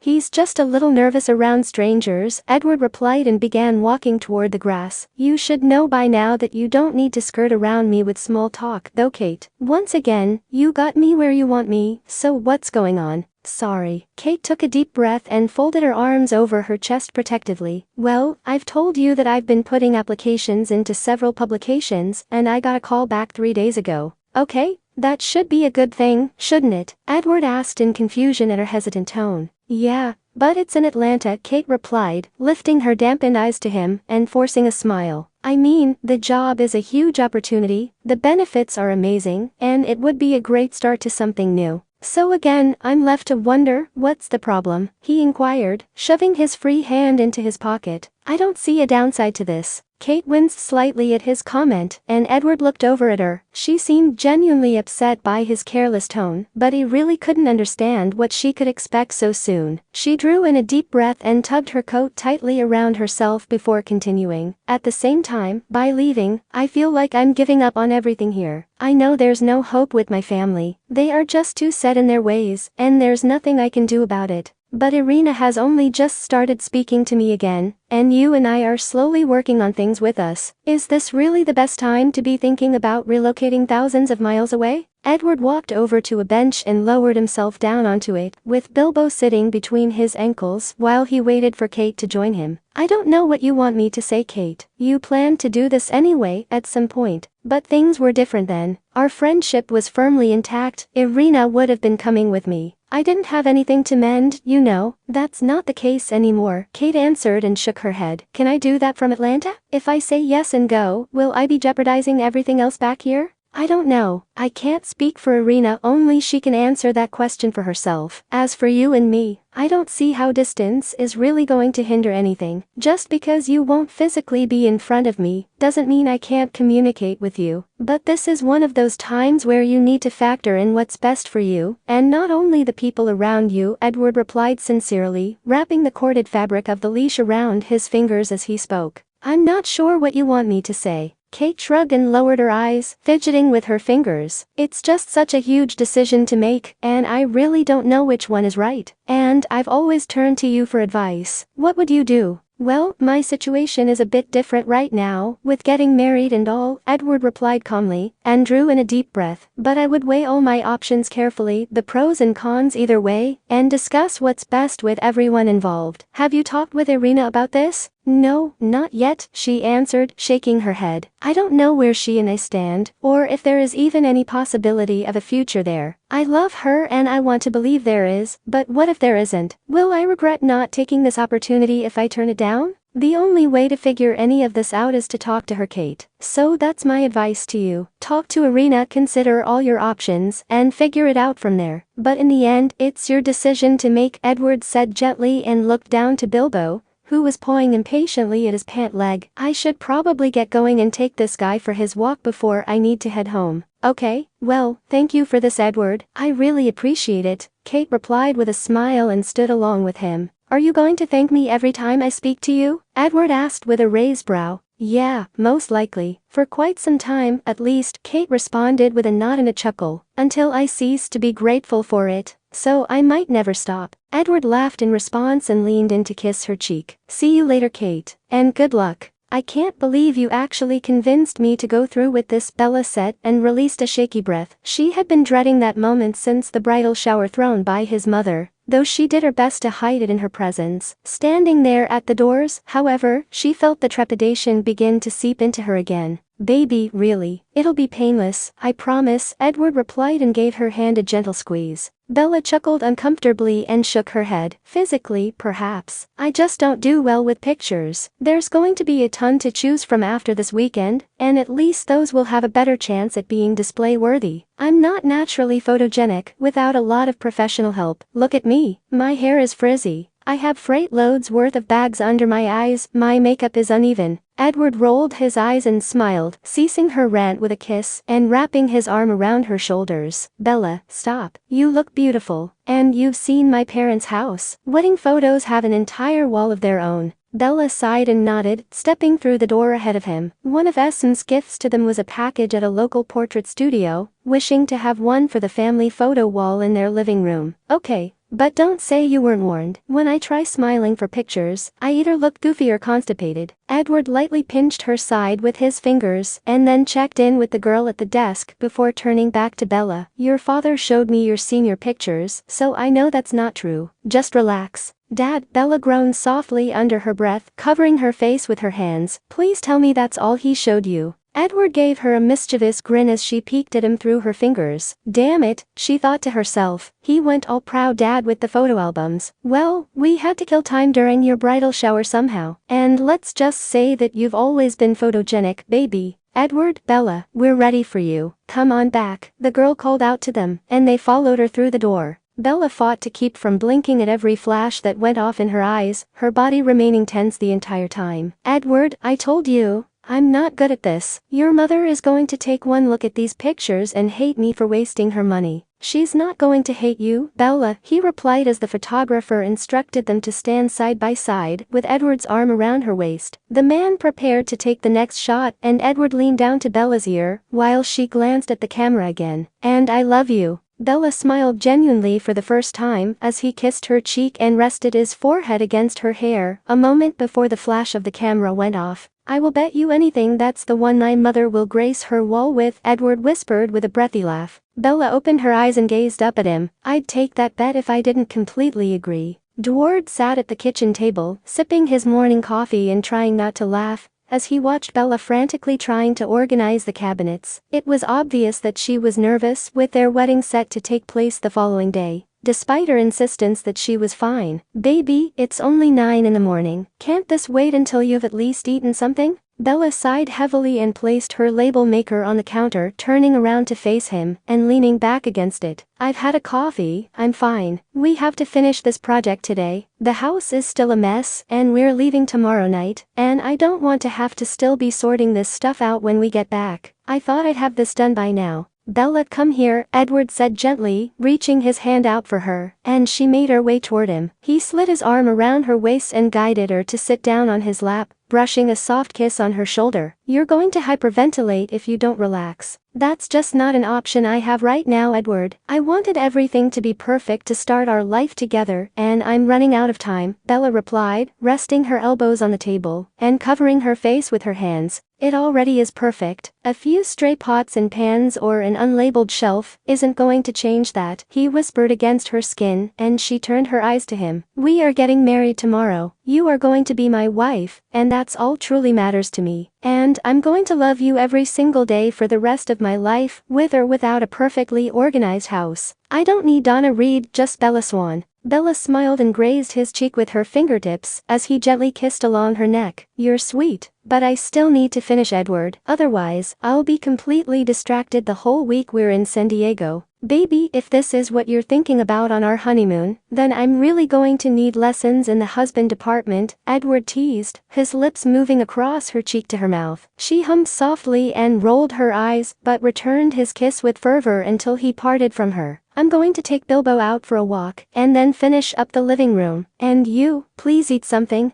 Yes, dear, Bella groaned sarcastically, rising from his lap and grabbing a muffin from the pan on the counter. She took a bite and gave him a pointed look as he hooked the leash onto Bilbo's collar. Happy? Very. Thank you, he replied and pecked her cheek lightly as he passed to head out the door with the dog. Love you. Edward chuckled at her muffled love you too around a mouthful of muffin, and a smile stretched across his face when he stepped outside. He'd been waiting all week for the nerves to really kick in, but they still had yet to do so. At that time the following day, he would be walking out that same door to head to the hall, where he would be marrying the love of his life, and all he could feel was pure elation. He would miss sleeping beside her that night, as she would be heading to his parents' home in 8 hours, which only made him more anxious for the next morning to arrive. Yet, the anticipation of the next time he would see her, walking toward him in the dress she had painstakingly chosen, would make the wait worthwhile. She would be his, and he would be hers. And then, of course, was what would follow once they got to their hotel room. A month before, Bella had thrown away her birth control pills in hopes that, in addition to enjoying their wedding night, they would be beginning the next stage of their lives as well, parenthood. They felt no need for the adjustment period to marriage, as they saw no difference between that and what they had already been sharing together for months, with the exception of the piece of paper, and they were eager to start a family and hoped for a honeymoon baby. When he walked back into the house 10 minutes later and freed Bilbo from his leash, he was still smiling with all the thoughts running through his mind. Marrying Bella, the image of the moment she showed him that white stick with 2 lines, feeling her stomach grow with their child, everything was going to be perfect. A bark sounded at his feet, and he watched Bilbo scamper through the house toward the kitchen, following him down the hall before stopping in the doorway. Bella was sitting at the table with her face in her hands, reaching down to pat the dog's head as he pawed at her leg with a whimper. "Bella," Edward said softly, and her gaze turned to him, revealing the tears streaming down her face. "Baby, what's wrong?" Bella shook her head and swiped at her cheeks with her fingers, and he came to kneel at her feet. "Nothing. We're getting married tomorrow. It just really hit me that it's happening. Everything is going to change." Edward lifted his hand to tuck her hair behind her ear, and traced his fingers along her jaw. "Only your last name, Bella. Are you having second thoughts?" "Absolutely not," Bella replied in a firm tone, taking his face between her hands and pressing her lips to his. "I was just sitting here thinking, change used to scare the hell out of me, and so much more than my last name is changing tomorrow. I'll be your wife. We're going to be trying for a baby, and I'm going to have everything that I never truly believed I would. So much has changed in my life just in this last year, and I realize that nothing about it has really scared me. Everything with you has just felt right." "And that makes you cry?" Edward asked, thoroughly confused. "I'm happy, Edward. For the first time in my life, I am completely happy." "It's an overwhelming thought,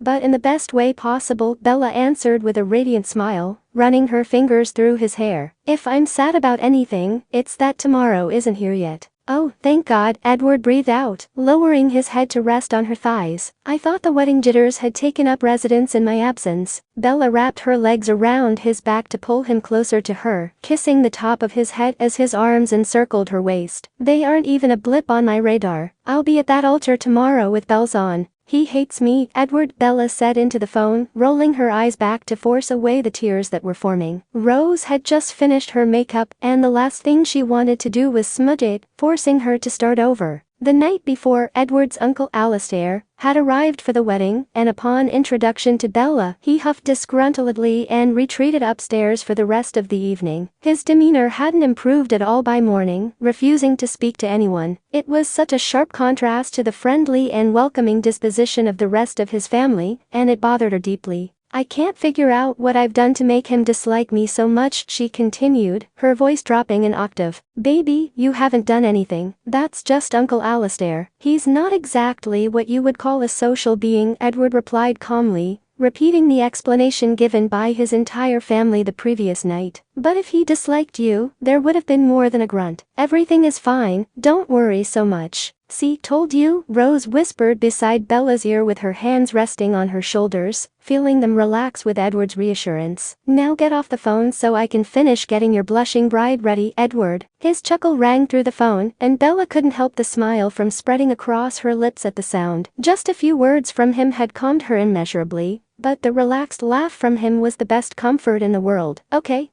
I'm going to finish getting dressed, and I will see you soon." "You're not dressed yet?" Bella shrieked with wide eyes. "Had to get a haircut this morning, remember? The rest isn't going to take long, and I won't be late." "Breathe, baby," Edward replied, and she could hear the amusement thick in his voice. "I love you, Bella, and I will be seeing you in an hour and 27 minutes. Bella smiled wider, and a shiver ran through her. In just under an hour and a half, she would be walking down the aisle to become Mrs. Edward Cullen, and she couldn't imagine a single thought that could possibly make her happier in that moment. The months leading up to that day had seemed to pass so slowly, but it would be worth it. "Okay, I love you too, Edward. See you soon." Rosalie took the phone from her as soon as she hung up and set it aside, grasping her hand and pulling her from the chair. "Okay, lose the robe, it's dress time." Edward stood at the altar with his hands clasped in front of him, trying to ignore the persistent flipping of his stomach. Getting married was not nearly as nerve-wracking as he'd always imagined it might be when he finally stood in that spot, but the anticipation certainly was. He was so anxious to see Bella, it took everything in him to keep his feet rooted in their place, and not carry him to the room in the back, where he knew she was at that very moment. He glanced at his watch again. 10 more minutes. Emmett chuckled beside him, and Edward discreetly elbowed his arm. Calm down. It's not like Bella is going to jump out the window back there or anything, Emmett said with a grin, obviously remembering his own wedding, where Rose actually attempted it in her nervousness. Thank you for putting that thought in my head, Edward retorted sarcastically, though it was still the farthest thing from his mind. I just want to see her. Emmett clasped his hand on Edward's shoulder and gave it a gentle squeeze. You'll be seeing her for a good long time, man, and then you'll be wondering what the heck you were so nervous about today. I am not nervous, Edward replied with a shake of his head. I'm eager. There's a distinct difference. Emmett laughed, but before Edward could say anything else, he spotted his mother coming through the doors, dabbing at the corners of her eyes with her fingertips. His forehead creased and she approached him, her lips spreading into a smile. She looks beautiful, sweetheart, Esme said tearfully, slipping her arms around his waist and hugging him. So very beautiful. So, she's okay? Edward mumbled into his mother's shoulder as he embraced her. Esme pulled away and brought her hand to rest on his face. She's more than okay, perfectly fine. A little nervous, but the window poses no risk. Edward watched as she and Emmett shared a look in matching grins before she kissed his cheek and turned to take her seat beside his father. He resumed shifting from foot to foot for several minutes until his back straightened as the music halted, picking up a moment later with the song they had chosen together for their wedding, This I Swear. Rosalie was the first to appear with her children on either side of her as flower girl and ring bearer. However, Edward's eyes remained fixed on the doorway behind them until Bella appeared in his view with her hand curled around Charlie's arm. Words failed him to describe the beauty of the woman walking toward him. Everything about her, the dress, the veil, her hair, the silver chain around her neck holding her engagement ring, was amazing, but it dimmed in comparison to the smile on Bella's face. It was reminiscent of the day he asked her to marry him, but somehow brighter, happier. The world seemed to be moving slower with every step she took, and his heart was pounding in his chest, almost ceasing entirely when she at last stopped in front of him. Charlie's hand rose to cover hers on the crook of his elbow, and she turned her eyes to her father, giving him a smile before he kissed her cheek. He appeared resistant in releasing her, despite their knowledge that they had his blessing, but he finally took her hand and placed it in Edward's. They became lost in one another's eyes as they took their vows, smiles beaming on both of their faces, when they were pronounced husband and wife, and shared their first kiss. We're married, Bella murmured as their lips parted and his forehead rested against his. That we are, Mrs. Cullen, Edward replied, squeezing her sides gently with his fingers. There's no escape from my crazy relatives for you now. Bella laughed, and they turned to face the applauding crowd, their arms wrapped around each other's waist, as they made their way back down the aisle. Edward, put me down. This is completely going overboard, Bella said with a laugh as he swept her into his arms to carry her through the doorway of their hotel room. After the reception finally wound down around 11 the previous night, they'd gone home to catch a few hours of sleep before the drive to Seattle and a late morning flight. Finally, after much anticipation, they'd arrived where they would be spending the next week in San Diego, and both were equally anxious for some undisturbed alone time. And I completely disagree with that assessment, Mrs. Cullen, Edward replied, giving her a brief smirk before setting her feet on the floor. Bella rolled her eyes while he closed the door. Seriously, baby, I could see carrying me over the threshold of our house, but the hotel room too. He nearly smiled at her, pecking his lips lightly on her cheek as he passed with their suitcases, and carrying them to the bedroom. Once he disappeared from sight, her eyes began roaming their suite, and it took her breath away. The maroon and cream colors of the decor gave the room a warm and welcoming feeling. She slipped out of her shoes and gave a soft moan as her feet settled into the plush carpet, closing her eyes and listening to the crackle of the faux fireplace on the other side. Everything felt so perfect. She had to give credit where credit was due. Edward had really outdone himself with the one task she'd eventually given him in the planning of their wedding, and it certainly was going to be a honeymoon to remember. His hand slid around her waist from behind as she ran her fingers along the mantle, and she leaned back against him without opening her eyes, just swaying in his arms, as if to some imaginary rhythm in her head. Tired, baby? Bella's lips stretched into a smile, and she shook her head, folding her arms over his as they hugged around her middle. Not even close. Have I told you lately how much I absolutely love you?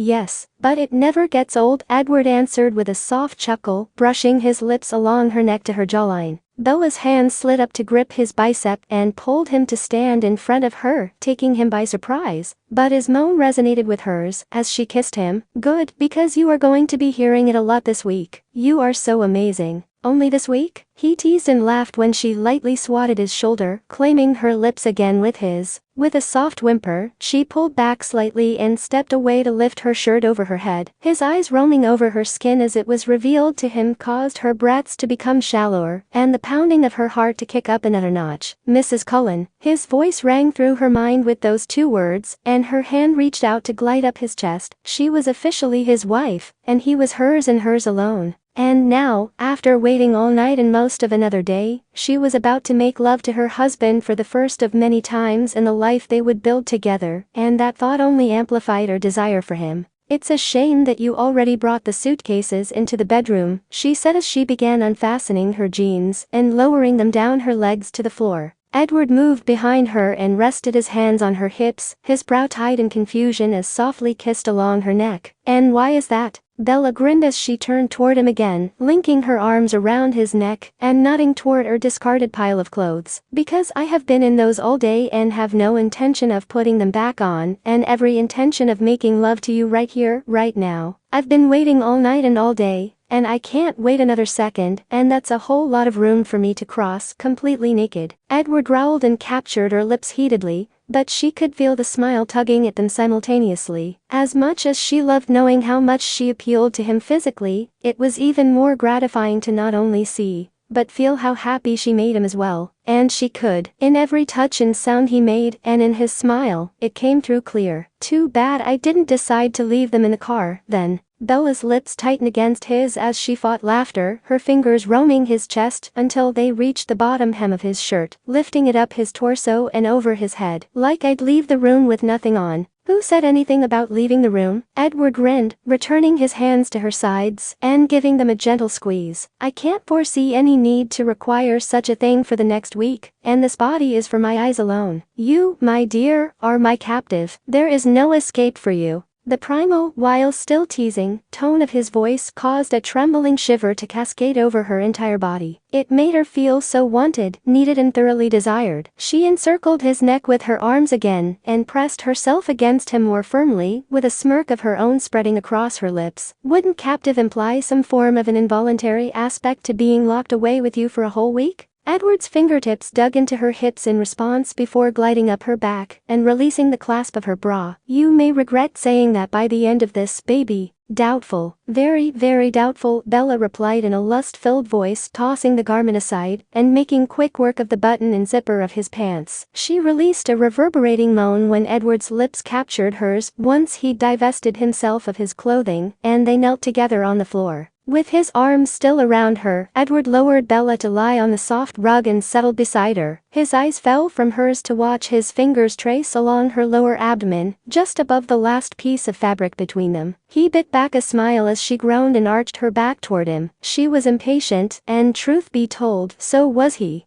His lips drew a path from her neck and down her torso, pausing at her hip to grin up at her, before hooking his fingers under the thin straps of her lacy underwear. She bent her knees to assist him, and he tossed them aside, taking a moment to gaze down at his bride, before covering her body with his. I love you. I love you too, she whispered softly in reply and hummed in contentment as he began entering her. Her leg glided along his hip and pressed against his side, and her arms hugged tight around his shoulders. Edward's hand gently gripped her thigh as he began moving within her, moaning into their heated kiss when her lips claimed his. He hoped that she would always feel that way about him, hungry for him, aching for his touch, as he knew he would always feel for her. Each time they were together, he only wanted her more, and he couldn't imagine that ever dimming. Edward was lost in his thoughts when Bella gripped him with her thighs, giving him a gentle shove, hinting for him to roll onto his back. He willingly complied, holding onto her waist securely and guiding her to settle above him. He watched her eyes flutter closed again as he filled her, and the flickering light from the fireplace on the side of her face. The sight of her was intoxicating. Bella suddenly opened her eyes to look at him and began moving over him, increasing her pace little by little. She took his hands from her sides and lowered them to either side of his head, sliding her fingers in between his. If he'd had any preconceived notion that consummating their marriage would be slow and tame, she was quickly erasing all remnants of it. Not that he was complaining, There was a fierceness in her eyes and a wicked quirk to her mouth as she hovered above him and rolled her hips in time with his before capturing his lips again. Bella, he panted, feeling each and every tendon in his neck tighten and strain against his skin.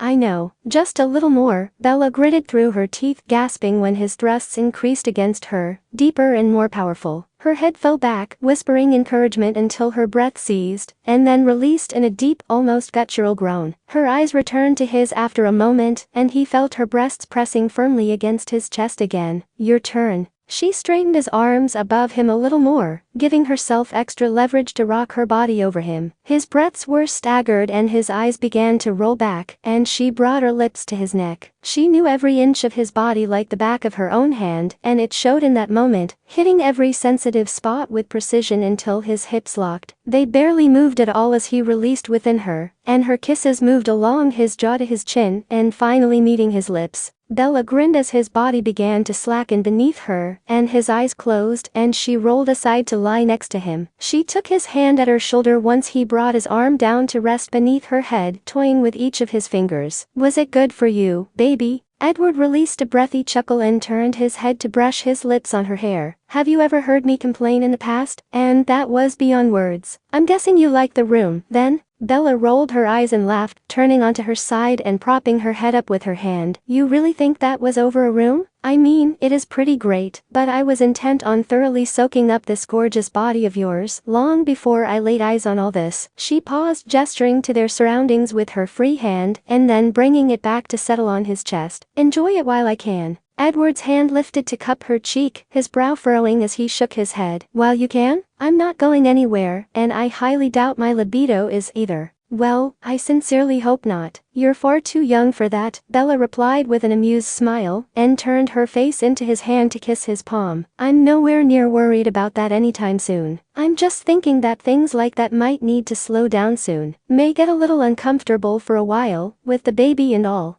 Edward held his breath as his eyes lowered between them to her stomach and slowly rose to meet hers again. The baby? As in I was late, so I took a test the night before the wedding after everyone went to bed. I thought it was probably too soon and wishful thinking, since I've only been off my pills for a little over a month, Bella replied, drawing in a slow breath as she lifted her hand to cover his, where it lingered on her face. But there was a second line, still a little light, but definitely there. So, you're pregnant? Edward asked with a stiff swallow, gazing at her with a stunned expression. I think so. I mean, I'll want to check with my doctor when we get back to be sure, since it is really early. But it looks that way, Bella answered nervously, her eyes studying his to make sense of his reaction. All they talked about in the last few months, if not about the wedding, had been starting a family together, and now, he actually looked as if he might be a little scared. Definitely not what she'd expected. Edward, are you okay? I know you said you wanted to be married first, and this isn't exactly a honeymoon, baby. Her words were halted by his lips meeting hers, his fingers weaving into her hair, as he lowered her back to the floor again and kissed her passionately. Why didn't you tell me? Bella traced her fingers along his shoulder blades as he murmured against her lips, with his forehead pressed to hers. I wanted a perfect moment. Just you and me, relaxed, nothing else on our minds. No drives to make or planes to catch, or spouse to ravage. Well, most of that is true. Anyway, Edward answered with a smile, teasing her lips with his again before lifting his head, looking down at her seriously. But should you be flying if you're pregnant? Bella brought her hand to his forehead, running her fingers along the worry lines, suddenly creasing them. Honey, women fly all the time at this stage of their pregnancies, not even knowing it,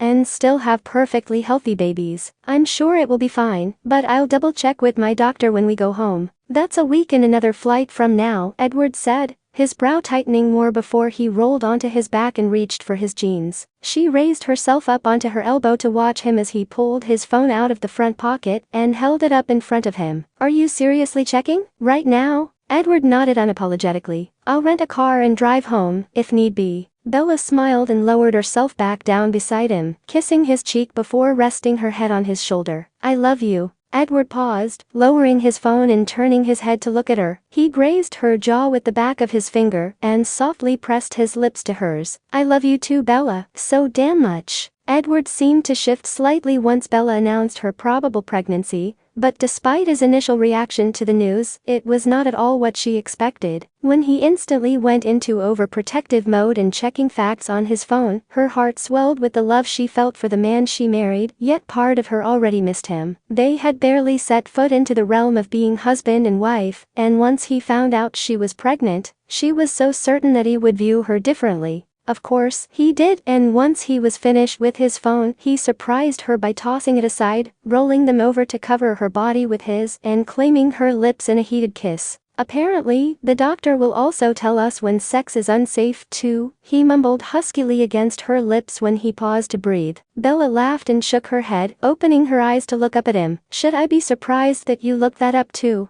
Edward's brow lifted and he gazed at her incredulously. I'm a newly married man on his honeymoon, so yes, sex with my wife might have been a fleeting thought of mine. Smartest, Bella replied with a smile, framing his face with her hands to pull him into another kiss, and gasping softly when he began entering her again. Thank God. Edward chuckled as she nearly growled against his lips, her arms sliding around his neck to pull him closer. She was more than ready to start a family with him and excited about the pregnancy, but she also needed time with her husband. Bella did notice that he was being gentler than their previous encounter, yet no less passionate. His kisses were deeper, his touches more reverent. He was worshipping every inch of her, and she was loving each moment. She was glad that he didn't turn out to be one of those overzealous fathers who couldn't be convinced that sex wouldn't cause brain damage or something, yet didn't completely abandon restraint with her either. It was perfect, and he continued to do so through the entirety of their honeymoon and not solely in their lovemaking. With the exception of one morning that he actually slept later than she did, Bella woke to the feel of his hand on her abdomen, concentrating hard on the movement of his fingertips over the still flat planes of her stomach. Yet she didn't sense any real nerves creeping up on him at all. He was calm, content, completely at ease until they returned home, and she made the call to her doctor. That night at dinner, he wouldn't meet her eyes and shifted his food around his plate with his fork, rather than eating. You know, if you don't like it, you can tell me. I promise, it won't hurt my feelings or send you to the couch for the night, Bella teased, trying to lighten his mood. But he only shook his head. I didn't poison it either. I really like having you around. That finally elicited a small chuckle and smile, yet his eyes remained lowered. No, it's great. You know I love your cooking. You could have fooled me, Bella replied, and he finally looked at her as she pointed to his completely uneaten meal. Baby, you're scaring me. What's wrong? You've barely spoken to me at all since I got off the phone. Are you concerned about the doctor's appointment? I mean, this is still what you want, right?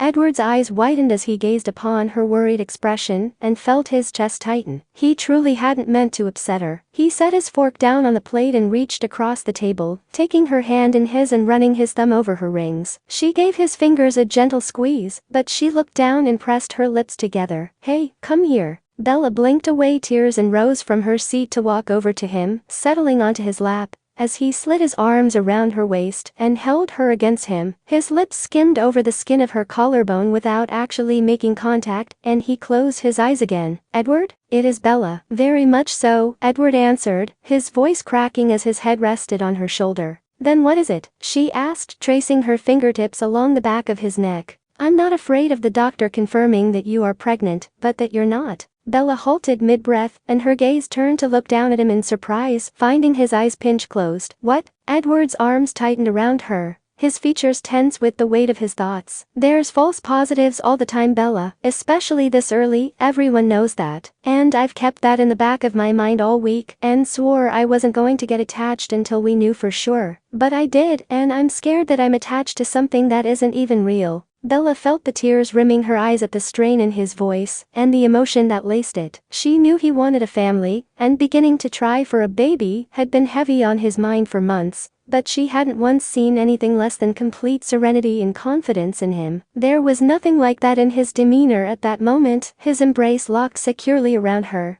and his nervous tone shaking the words as they passed his lips. She stroked his jaw lightly with her fingertips and lifted his chin to bring his face level with hers and gave him a soft kiss. I've thought about that too. Edward's eyes opened to gaze back at her uncertainly. You have? Yeah, I have. I mean, to be perfectly honest, it just seems too good to be true. We weren't even fully trying yet, and for it to happen so quick, seems a bit unlikely as well, Bella replied, and could swear that she almost saw something akin to relief in her husband's face, probably that he didn't feel so alone or foolish in his thoughts. She took his hand and placed it gently on her abdomen, covering it with hers, and a serene expression came over her face. But then there's the part of me that has no doubt whatsoever. I feel different. I can't explain it, and I know it's nearly impossible considering how early it is, but I swear I can feel this baby inside me, and that's stronger than any of my fear. Edward's head rested on her shoulder and their fingers laced together over her stomach, moving together over the front of her shirt. His eyes closed as she pressed her lips to his forehead and the hint of a smile touched his features. I hope you're right, baby. XXX. 2 days later, they were sitting side by side in the doctor's office, holding firmly onto one another's hand, as they waited for the results of Bella's pregnancy test. Edward had tried to keep her words in mind and remain hopeful, but part of him was still afraid that the test would come back negative. Of course, he knew that it didn't mean they would never get pregnant, and they'd just start actively trying to conceive, but he couldn't help dreading the possibility of disappointment. He even swore he felt Bella's hand tighten minutely on his when the soft knock sounded at the door, and the doctor stepped in.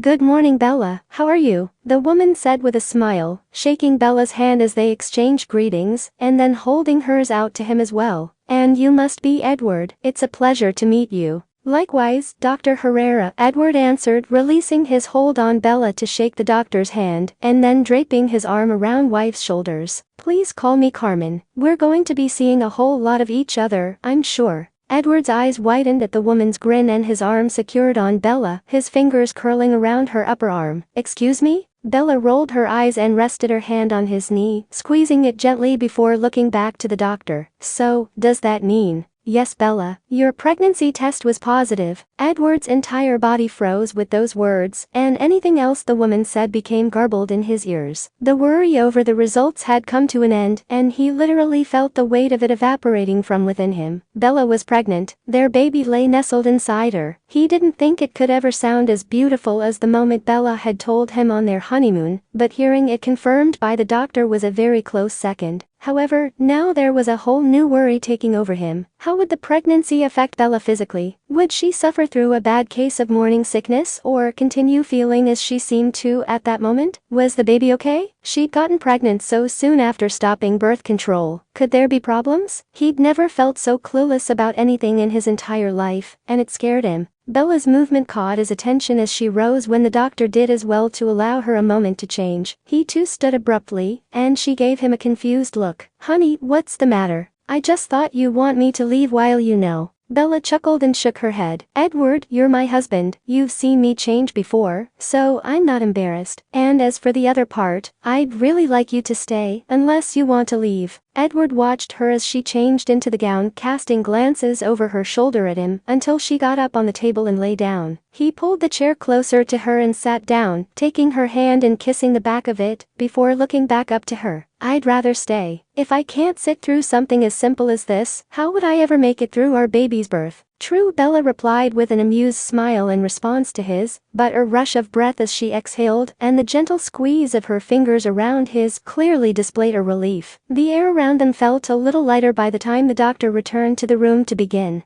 Edward began listening intently to every word Carmen said as she examined his wife. Everything appeared to be measuring perfectly, whatever that meant, and she estimated that Bella was just past her 4-week mark. He was a bit disappointed when they were told that it was a little too early to expect an audible heartbeat, and even the ultrasound barely registered a pea-sized speck where their baby should be. Carmen assured him that it was all perfectly normal, as was the blood work she wanted to do on Bella, when fear registered on his face. He felt like a complete idiot for the panic arising in him over such a small detail, but this was his wife and child, and Carmen was quick to assuage him. Many first-time dads have the exact same reaction. Don't worry, you'll be a seasoned pro by the next time. Bella is in excellent health, and I'm sure everything else is just fine. It's simply standard procedure to be on the safe side of everything we can, she explained to him with a gentle smile, and excused herself again, stating that she'd see Bella in a month before leaving the room. As soon as the door closed, Bella swung her legs off the table and turned to face Edward, bringing her hand to his cheek. How are you doing, Dad? Edward's smile widened, tilting his head up to give her a gentle kiss, and then lowered his gaze to her stomach again, and pressed his lips there as well. His arms circled around her as he felt her fingertips massaging through his hair, his contented groan rumbling in his throat and against her abdomen, while tears of utter bliss prickled in his eyes. Never been better in my entire life, Mom.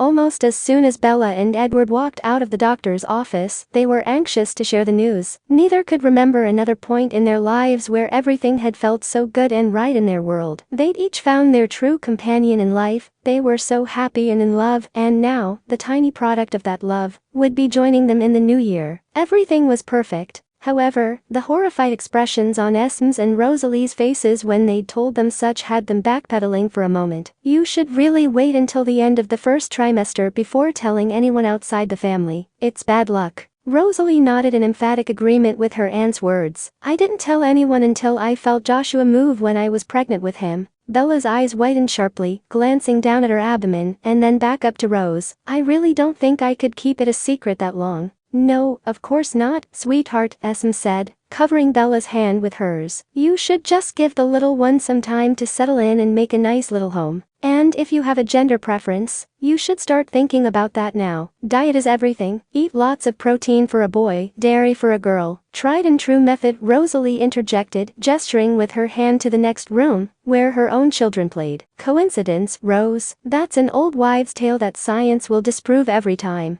Bella turned her eyes toward Edward and took his hand under the table, giving it a gentle squeeze. She was relieved that he had a level head about it all, even though she was slightly unnerved, and still was by the time they left an hour later. Baby, don't let those things get to you. None of it has any basis in fact, Edward said calmly with his thumb stroking her hand as they began driving home. I know, she answered in a soft voice, and I know they mean well, but I can't imagine keeping this to ourselves for another couple of months. I'm so happy and excited already, I'm practically bursting at the seams to tell everyone. We can tell anyone we want, Bella. Everything is going to be fine. XXX. He's right, you know, Charlie said when Bella went to visit him later that night to share the news. Edward had some work to finish up for the following day, and couldn't join her. But she'd wanted some time with just her dad anyway. So, you don't believe that either? Bella asked, tilting her head slightly as she gazed at her dad. Charlie scoffed and shook his head, leaning back into his recliner. Hell no. I started telling everyone who would listen, and even some who didn't care to, when I found out your mother was pregnant. And here you sit 28 years later, and ready to have your own baby. What's meant to be will be, and there's nothing we can do to tip the scales one way or the other. Bella smiled, envisioning in her mind a much younger version of the man in front of her, ecstatically telling everyone in sight that he was going to be a father. It was somewhat difficult to imagine, given the soft-spoken, private man he was in his personal life in general, but sweet, nonetheless. Honey, if you want my advice, you should make the announcement when you feel the time is right. That's up to you and your husband, no one else. This is your time to enjoy and cherish as you see fit. Bella felt tears welling in her eyes, and she knew that her hormones were only partially to blame. She always knew that she could rely on her dad to be that voice of logic in any situation of her life, and one of the reasons she didn't want to wait until Sunday to see him. And his words were not only exactly what she wanted to hear, but also the most sound advice she'd heard all day. She slid off the couch to kneel beside his chair, and rested her head on his knee the way she did when she was a small child. Thanks, Dad. In an uncharacteristic move, Charlie took her hand and guided her up to sit on his lap, causing her to laugh and exclaim that she was too old for that. He wrapped his arms around her waist, and she lowered her head onto his shoulder. You'll never get so old that you cease to be my daughter. You're really happy, baby. Beyond happy. We both are, Bella replied with a nod,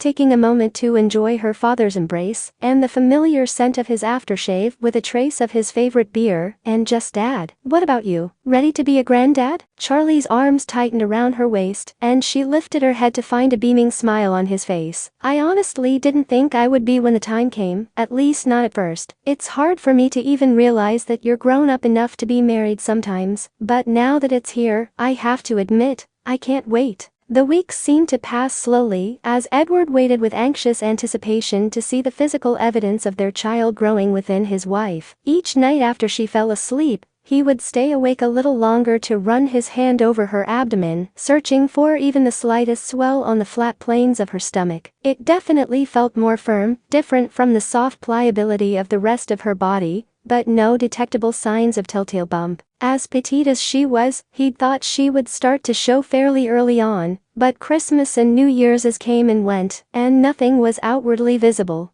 He tried to be patient and appreciate the little things. Her skin had a beautiful glow to it, something he'd thought was another old wives' tale, as he never noticed it before in any other pregnant woman he'd seen before. Every once in a while, he would see her touch her stomach when she didn't think anyone was looking, with that secret smile of hers gracing her lips. The way his heart seemed to race in time with the soft swish of their child's the first time they heard it, and continued to do so each consecutive instance, and the subtle increased sway of her hips as she walked. Bella was healthy, and so was their child. That was all that truly mattered, and he was grateful. It was those little things he missed when he was sent on assignment to New York for a week in mid-January. Not only had they not been apart for any extended length of time since their wedding, and the honeymoon phase had far from faded for them, but he hadn't wanted to miss a single moment of her pregnancy. It was also in that week that he was not present for one of her appointments for the first time. "Baby, it's not a big deal. It was very routine, nothing really noteworthy, and everything still looks good," Bella said over the phone that night, attempting to calm him. "It's a big deal to me, Bella," Edward mumbled sadly, leaning back against the headboard and staring at the image on the screen of his laptop. She'd emailed him one of the ultrasound pictures that evening, and he spent nearly an hour staring at it before calling her. Finally, he could see the definitive form of their baby's head and the tiny hand reaching up, with the beginnings of little individual fingers. He traced the outline of his child on the screen, feeling the painful tug at his heart, aching to be home with them. "I missed it. It's only the beginning of your second trimester, and I've already missed something huge." "Edward, don't be so hard on yourself. You had to work. It's not like you just forgot or something," Bella replied in encouragement, though her voice dropped an octave and he swore he even heard a sniffle from her. "I wish you could have been there, too, and I missed you. But we have another one coming up in a few weeks, and the doctor said there's a slight chance we might even get to find out the sex, if that's something we want." Edward set his laptop aside on the bed and sat up on the edge, leaning forward on his knees, while pressing the phone more firmly to his ear. Of all the things they had talked about, from throwing around names to her wild cravings that shifted from day to day, finding out the gender of their child had not been something they had given much thought to just yet. "Is it?"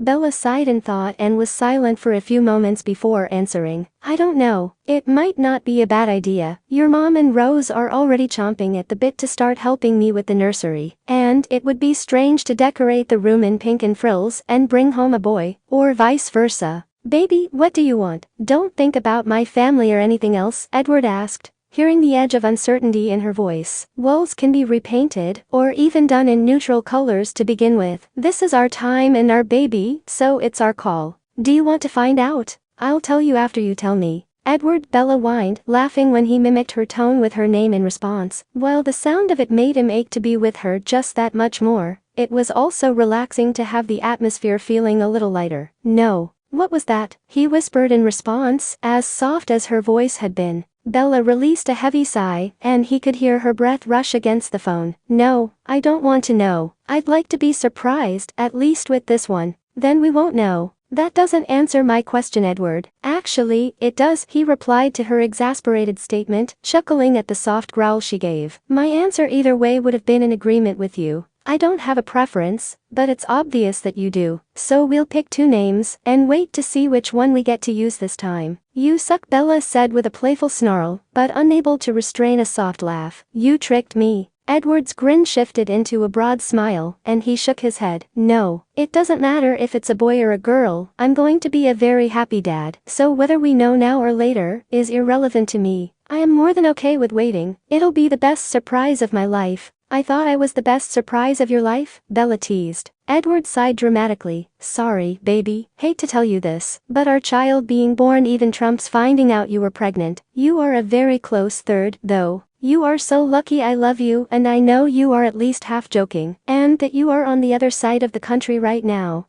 Edward laughed until he heard the soft sobs coming from the other end of the line, and he suddenly felt like a colossal asshole. Sweetheart, I'm sorry. I was just kidding. I mean, I am really excited for our baby to come, but that doesn't diminish what you mean to me. I know. This is so stupid, Bella chastised herself, sniffling loudly in his ear. I just had to go and say it out loud that you were across the country, and now, I miss you more. And now I have to go to bed alone, and I'm not looking forward to it. And all this crying is making me have to pee. Edward pressed his lips together and pinched the bridge of his nose in an attempt not to laugh. Hello, hormones, he thought to himself, knowing better than to vocalize it. After a couple slow breaths to calm himself, he began to speak. Okay, well, you go do that, and I will be home Friday. Then I'll have all weekend to hold you as much as you want, and I have every intention to. Because I miss you, too. And I love you. I know you're laughing at my stupid hormones, Bella replied with a tearful laugh. But I love you too. Good night,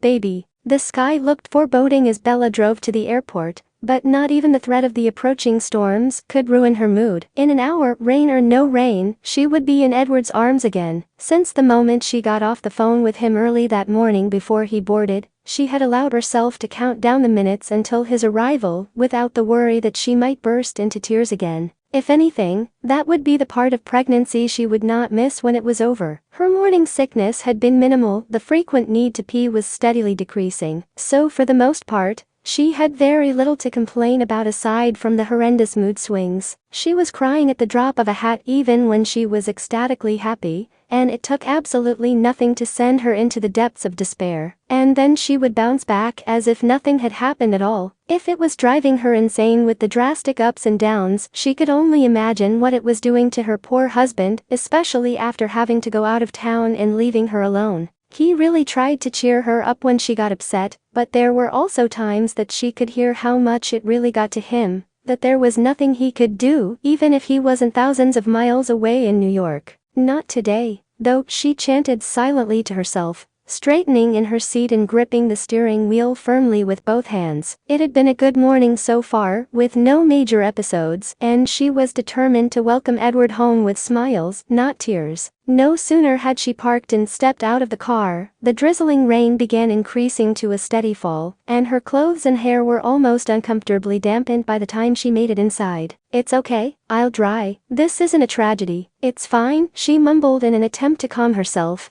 and began hurrying through the airport. The screen she'd passed listed Edward's flight as arrived, which only served to hasten her steps. Anxiously, she stood on her toes and bounced lightly in anticipation, until her eyes met the green ones she'd been aching to gaze into for a week. His smile matched hers as he made his way through the small throng of people to stand in front of her, smiling when she only stared at him at first. Do I get a hello? Bella laughed and the tears she swore she'd keep at bay spilled down her cheeks, stepping toward him and sliding her arms around his waist. He cocooned her in his embrace as she burrowed into his chest, feeling his lips press against the top of his head. Hello. Edward breathed a chuckle, his arms securing around her more as he mumbled a hello in response. I have missed you so much, baby. Bella lifted her head from his chest to look up at him, taking in his face, and the glistening appearance of his eyes. She didn't respond with words, only met his lips with hers in a passionate kiss. 7 days had felt like an eternity to her, not feeling his touch, seeing his face, or relishing in the simple pleasure of his kiss, and she prayed that she wouldn't have to be without any of it again, at least not anytime soon.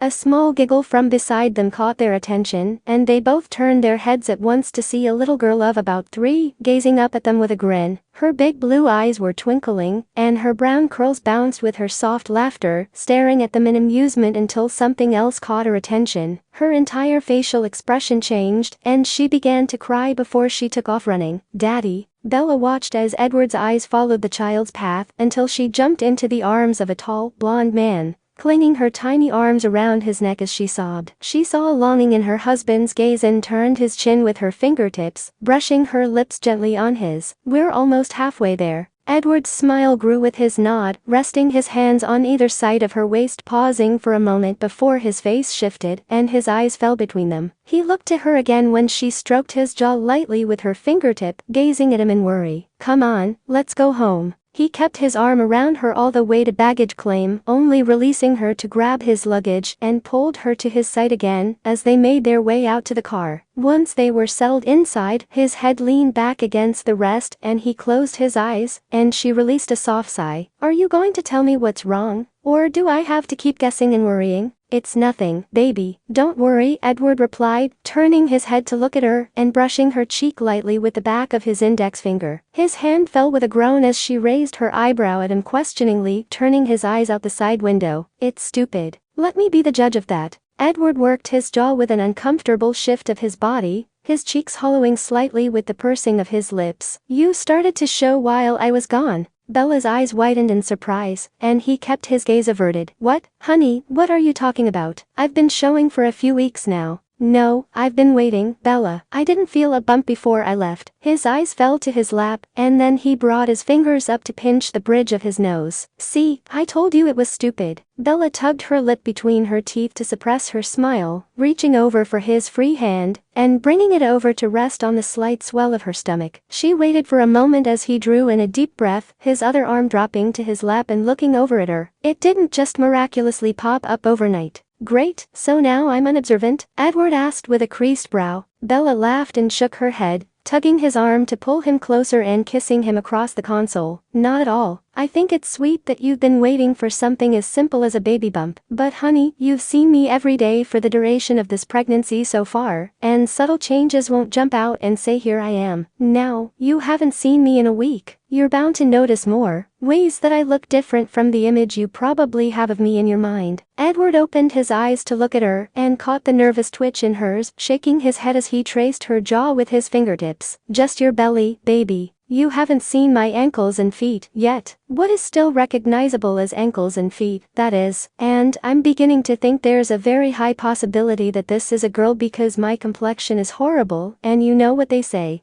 You've been spending time with my mom and Rose this week, haven't you? Edward interrupted with the hint of a smirk on his lips. Bella lowered her eyes and pursed her lips, shrugging her shoulders. Bilbo wouldn't stop whining pretty much as soon as I got home from dropping you off. He missed you, the crazy dog. So I took him over there to play with the kids a couple times. Edward watched her as she chewed the inside of her cheek and a slight flush came over her face. Well, I hope that made him feel better. Bella groaned when she heard a small chuckle escape him and rubbed her hand over her face. I needed to be there. Sitting home alone was depressing and made me miss you more. And being with your family, I felt closer to you. Edward tipped her chin toward him with his fingertips and brushed her lips softly with his. Do I look upset, Bella? You don't have to justify visiting my family. They're yours now, too, remember? Just don't let them wrangle you into their little den of superstition, okay? You don't need any added stress or worry over things like that. I won't, I promise, Bella replied softly, and smiled when his eyebrow rose at her. That was different. That is something that could quite possibly be accurate. Girls and boys have different chromosomes, hormones, genetic makeup, scientific reasons that they very well could affect a mother's body differently. Edward laughed with his smile widening, pulling her closer to kiss her firmly, and then leaning down to kiss her stomach. See, I knew your mommy was more logical than that. Bella bit her lip and ran her fingers through his hair as he lingered for a moment at her abdomen, pressing his cheek against it. That one motion from him, the absolute adoration for the slight swell of her stomach, seemed to make everything else disappear for a moment. The dreary weather, the ache she'd felt from missing him over the past week, and even her feelings of being less than attractive, none of it mattered for that one singular space and time. She felt as loved and cherished as the child she carried within her. With one last kiss to her belly, Edward sat up and brushed his lips on her cheek. Now, what do you say we get out of here, and once we get home, I'll massage those beautiful feet and ankles of yours, swollen or not.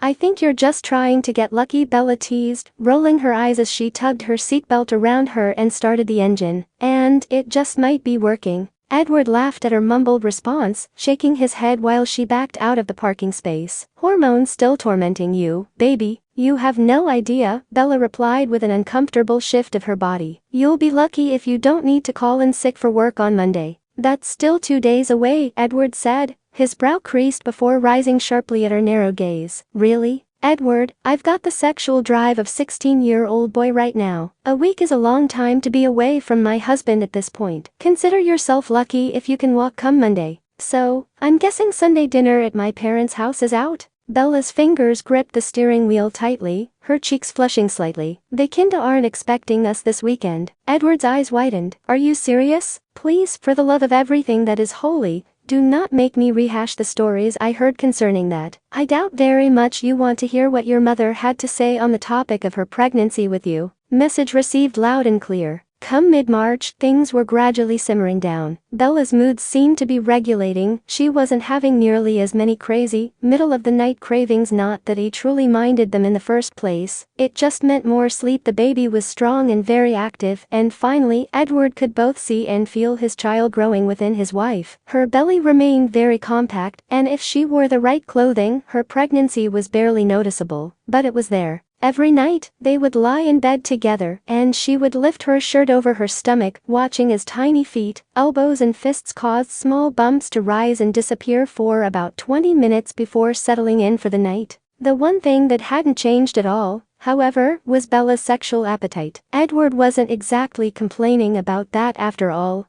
How many men are really going to complain about their wives wanting sex, especially during pregnancy? There were just some nights that he simply couldn't keep up. "Are you kidding me?" Emmett exclaimed one Sunday afternoon, his eyes wide at Edward's admission to such. "Will you keep it down, please? Our wives are right in the kitchen, or have you forgotten that?" Edward hissed through his teeth, holding his head between his hands and tugging his hair. "Why am I even talking to you about this? Because I am the voice of experience, dear Edward. What is your next best option? Your dad?" Emmett asked, causing Edward to shudder visibly at the thought. "Good point, but still." Emmett clapped him on the shoulder, jerking him roughly and inciting a glare. "Count your lucky stars, my man. Most guys, yours truly included, would kill to have their wives still up for it at all at this stage. Shit, when Rose was pregnant with Brianna, I hit the don't come within a city block of me with that thing stage before we were even 20 weeks in. And Bella's at what? 27, Edward mumbled with a heavy sigh, and let his hands drop. "It's not that I don't want to, because I really do. And I'm grateful that she hasn't lost her libido. Once or twice a day, I have no problem handling, but right now, it's like she has her libido and mine while we were on our honeymoon, combined. How is any man supposed to keep up with that? You're actually still getting it more than once a night? Damn, I think we need to swap wives," Emmett teased and then held up his hands in surrender, when Edward's gaze turned almost murderous. "Kidding. Geez, you're so damn tense, you'd think you weren't getting laid at all. XXX. I don't want to be one of those wives who starts freaking out and thinking my husband doesn't want me because I'm pregnant," Bella murmured as she sat at the kitchen table with Rose, while Esme stood at the stove cooking. "I know he does most of the time, but lately, it's like he's the one that's pregnant, and I'm the desperate, horny husband. He's always so tired, and there are times that, no matter what I do, I can't get him in the mood, you know." Rose stared at her with wide eyes and her chin propped on her palm, while Bella discreetly gestured with her index finger pointing up. "So, you actually still have a sex drive? You're as bad as your husband, you know that?" "Rosalie, for goodness sake," Esme admonished her niece, shaking her head as she came to stand behind Bella and rest her hands on her shoulders. "Now, Bella, I know the last person you want to sense from is your husband's mother, but I really wouldn't concern myself too much about it if I were you. Remember, I was you at one time." "Oh my god, too much information." "Esme, haven't we already talked about this?" Bella whimpered and lowered her head to her folded arms on the table, but couldn't help the chuckle that escaped her. Despite the moment of overshare of information concerning her in-laws, there was also a strange comfort in the knowledge as well. Edward was exceptionally similar to Carlisle in so many ways. His mannerisms and body language, the way he laughed, his attention to detail in the most seemingly insignificant things at times. It was reassuring to see that his father's love and devotion to his wife still rivaled that of Edward's for Bella after decades together. However, she really couldn't bear hearing about Essen's overactive sexual appetite while she was pregnant with Edward, and how thoroughly she'd worn out Carlisle right up to the very end. Again, once was more than enough, and with far more details than would ever be required from anyone. There wasn't enough brain bleach in the world to rid herself of the images Her last conversation with Esme on the subject conjured any more might leave her permanently traumatized. Regardless of a person's age, who really wants to imagine parental figures, biological or not, in any sort of sexual situation whatsoever? But you definitely shouldn't concern yourself at all. He's his father's son, Esme continued softly with a conspiratorial wink, as she smoothed her hand over Bella's hair and leaned down to kiss the top of her head. Don't worry, it stops there. Rosalie's white eyes followed her aunt back across the room and then moved between the two women. This is definitely unfair. Anyway, Bella announced as Edward and Emmett entered the room, hoping her face wasn't as flushed as it felt. She had no idea how much he had heard and sincerely hoped it wasn't much. He gave her a soft smile as he approached, leaning over to brush her lips with his, and she welcomed it heartily. "Hey, handsome. Hey, beautiful," he replied with a chuckle, pecking her lips one more time before rising, taking the water bottle Emmett had retrieved from the fridge for him. "What are you ladies up to in here?" "Well, I am trying to talk Rose out of this monstrosity of a crib she thinks our child just needs." "It comes with the dresser," Rose interjected, "and it's $1,400. We didn't spend that much for our bedroom set, and that's gonna last us a whole lot longer than the changing table and the diaper genie. Hey, those things are a godsend, but not a necessity, and the baby's room isn't all that big, and we need to work with the space as best we can." The two men's eyes bounced between the ladies, with their arms folded over their chests in amusement. Emmett leaned toward him, murmuring softly, "They get even more fiery once the baby is born. You really ready for this?" Edward smiled and watched Bella's leg cross over the other and her foot bounce, waiting for Rosalie to finish. "Oh, definitely. Hey, my father changed nearly every diaper of mine on a changing pad on the couch, and I turned out just fine, so I don't see the difference between an $80 changing table and one that costs me a week's pay all by itself. And all this extra stuff." Bella paused, gesturing to the magazines and pictures littering the kitchen table. "I'm not sure my bank account can cover it, but even if it could, what's the point? Paying more money for these things is not going to make my baby any healthier or happier." Edward stepped up behind her and brought his hands to her shoulders, massaging them gently. "It can cover a lot, but I agree with Bella. I'd rather spend the money on our child rather than extravagancies, and besides, we already have those things." "Edward," Esme exclaimed, dropping the spoon she was stirring the gravy with onto the surface of the stove. "That was supposed to be a surprise." Edward shrugged and glanced over to his mother. "It's better than letting her get all worked up and stressed over a moot point." "Aunt Esme, what did you do?" Rosalie asked with a gasp, her eyes sparkling with curiosity. But Esme simply looked at her son with the quirk of a smile she'd been wearing all day, as she listened to Bella and Rose. Edward held her gaze with a smile of his own. It was very evident that she was over the moon with the prospect of becoming a grandmother. After years of watching family members and friends all expand with families with grandchildren, he knew she had been patiently waiting for her turn to arrive. Now that it had, he swore he'd never seen his mother happier. His eyes lowered to the questioning ones of his wife, having watched the silent communication between him and his mother, and he stepped to her side, holding his hand out for hers. "Come with me."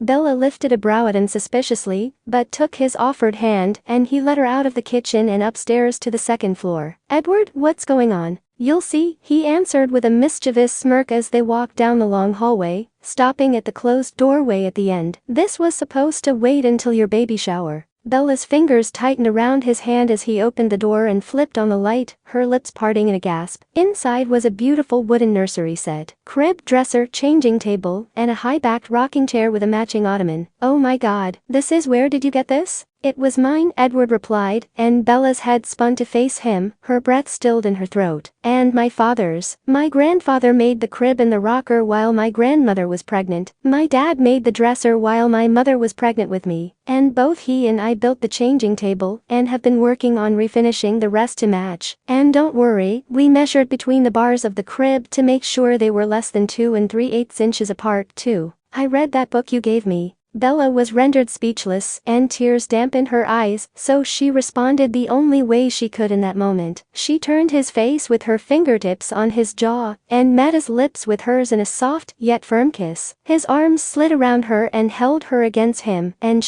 once she finally regained her composure, she rested her head on his shoulder. "It's incredible, and absolutely perfect." Edward sat on the couch with the television remote in hand, flipping through channels, although he couldn't have cared less about finding something to watch. His attention was focused on the vast array of sounds coming from the room directly above him. Bella had only just begun her maternity leave, and what his mother referred to as nesting had taken over in full force. She was up before dawn each morning, starting to clean the room of the day from top to bottom, and at night, he would come home to their dinner warming in the oven, with his wife nowhere to be seen. But he sure could hear her. The first evening, he'd gone upstairs to see what she was up to, and smiled once he followed the sound of her singing to the nursery. Over the past couple of months, Bella's nerves had steadily increased over the impending arrival of their baby, so this was a welcome change. Like any woman going through pregnancy for the first time, she was growing nervous about the birth. She wasn't afraid to admit that thought of labor was scaring the crap out of her, and told Edward up front that she couldn't promise to go through it all naturally, but that she would try. And then, there was the anxiety welling inside her that came with actually being a mom for the first time. Thankfully, she wasn't letting the baggage left over from the desertion by her own mother cause her to doubt her ability to be a good mother herself, but there was something that concerned her. Unlike Edward with his large extended family, Bella had never really had any real experience in caring for an infant. While he had changed diapers, even done an overnight or two with his cousin's kids when they were little to give Rose and Emmett a break and an evening to themselves, she hadn't even had many friends who'd had babies. Try as he might to convince her that if a bachelor could do it successfully, she would definitely be fine, she was still anxious. However, Edward had worries of his own as well. Namely the intermittent sound of thuds, slamming of doors and drawers, and cursing coming from his wife upstairs since the night she banned him from the nursery until she had finished it, and had been a frequent occurrence throughout his entire day off that day. "God damn it, son of a bitch."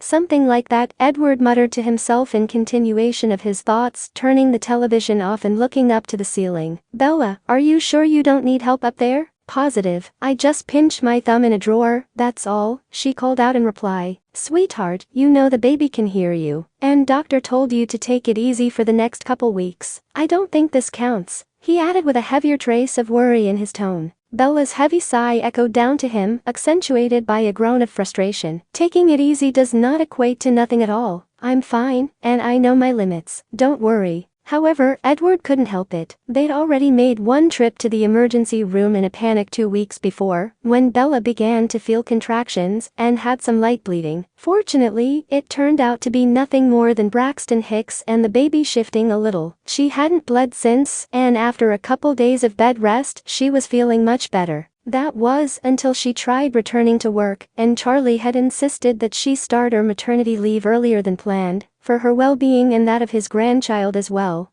And now, she was going stir-crazy with boredom, and Edward was concerned that she wasn't taking it as easy as she should. He also couldn't deny that he was looking forward to having a conversation with his wife again without a ceiling between them. "Any idea when I'll be allowed to view your masterpiece?" Edward inquired in as calm of a tone as he could muster. "I could help, you know. This is my baby, too. Shouldn't I pitch in a little more?" "Nice try, husband of mine. You are going to have plenty of daddy duty to pitch in on coming at you very soon. Until then, you'll have to wait and see," she replied, and he thought he heard a touch of excitement blended with the pride in her accomplishment in her voice. "This is the last time I am washing and folding these clothes, I promise. And I can guarantee you that you will be doing the same thing when you start your paternity leave, and that's only for 2 weeks. And speaking of the clothes, did you ever thank Rose for these?" Edward chuckled and leaned his head back against the couch, but his leg continued to bounce anxiously. "Yes, baby, twice, as a matter of fact, not including when we both did this past weekend, remember?" "Oh yeah, that's right, but I think it bears repeating. Between these and what I got at my baby shower, I don't think we'll have to buy clothes again until this child starts kindergarten." "I will make sure to call her tomorrow," he answered and closed his eyes, attempting to relax. It became a futile effort when Bella went absolutely silent upstairs, and he couldn't hear even a slight trace of her movement. He knew there was a fine line between voicing concern and nagging, and he was seriously teetering on it over the past couple of weeks. She had just assured him that she was fine, and maybe she was just taking a break. Edward, can you please come here? Bella's soft voice carried down the stairs, and he shot up off the couch and ran up the stairs, half expecting something to be wrong. He reached the doorway of the nursery to find her with tears in her eyes, one hand covering her mouth while the other braced her back. She turned her head to look at him when he lightly brushed her cheek with the back of his index finger and whispered her name with a tone of concern. Dropping her hand, she gave him a reassuring smile. I'm fine. I think I'm done. All it needs now is our baby. Edward reluctantly pulled his eyes away from her for a moment and gazed around the room, and he could hardly believe that his was still that little room across the hall from where they slept every night. Gone was the harsh blue of the walls, replaced by a soft, tranquil cream that Edward knew Charlie had done for Bella, being as insistent as they both were about her staying away from paint fumes. Even the Winnie the Pooh wool diesels that she had insisted on, while he'd thought they were so cliché for nurseries, since even Bella herself had a Winnie the Pooh theme in her own room when she was a baby, fit incredibly with the soft, neutral colors surrounding them. He was positively amazed that a room so freshly completed could feel so warm, comfortable and lived in. What do you think? She asked nervously, and he turned his head from where he had come to stand beside the crib, toying with the little stuffed animals hanging from the mobile. Still too cliché? Edward stepped toward her and placed his hands on either side of her abdomen, pressing a kiss to the tip of her nose. No, just the right amount of cliché to be absolutely perfect. I love it, Bella, and our little one will, too.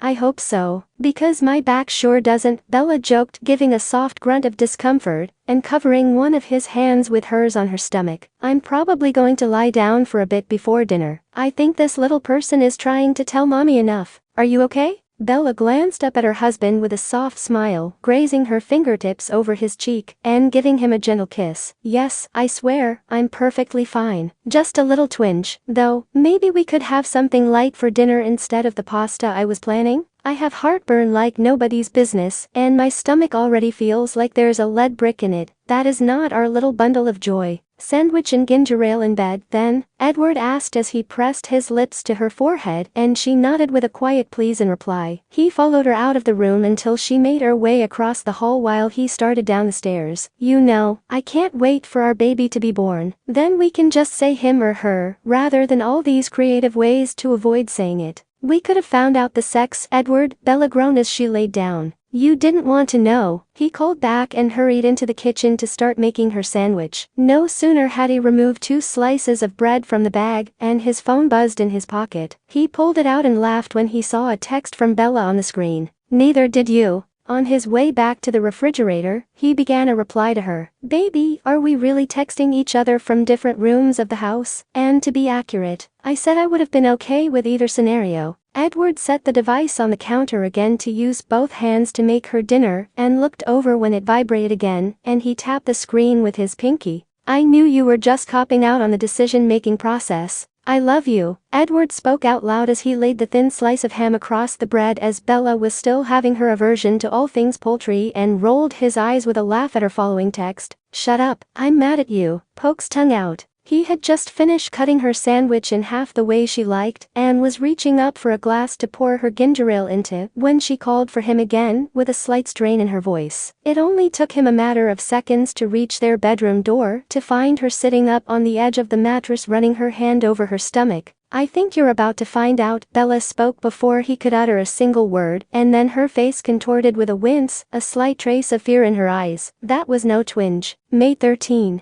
I am so glad that Esme suggested that I pack this journal in my hospital bag, because this is a moment I never want to forget. At 10:31 this morning, Alexander Charles Cullen was born 3 weeks early but perfectly healthy and strong, and I do not feel like the same woman I was even moments before. Every story I was told about what follows the birth of your child I have found is absolutely true. The instant I looked down at the 5.5-pound baby lying on my chest, taking his first breaths, the pain of labor was worth it and forgotten. I thought my love for him was boundless when he was inside me, but as soon as those little blue eyes met mine, I realized I had no idea. It was love at first sight, and like no love I'd ever felt, it was the moment I fully realized that I was a mother holding the most precious part of my existence. My love for my father or even my husband could not compare to the grasp this tiny little boy has on my heart. And then there's my Edward. For all the things I said in the midst of my pain, and the likely permanent disfigurement of his hand from my grip, his wedding ring just might be permanently molded to his finger, it all seemed to disappear for him as well, as soon as he heard our child's first cry, and the doctor informed us that we had a healthy son. I watched the tears form in his eyes when he held him for the first time.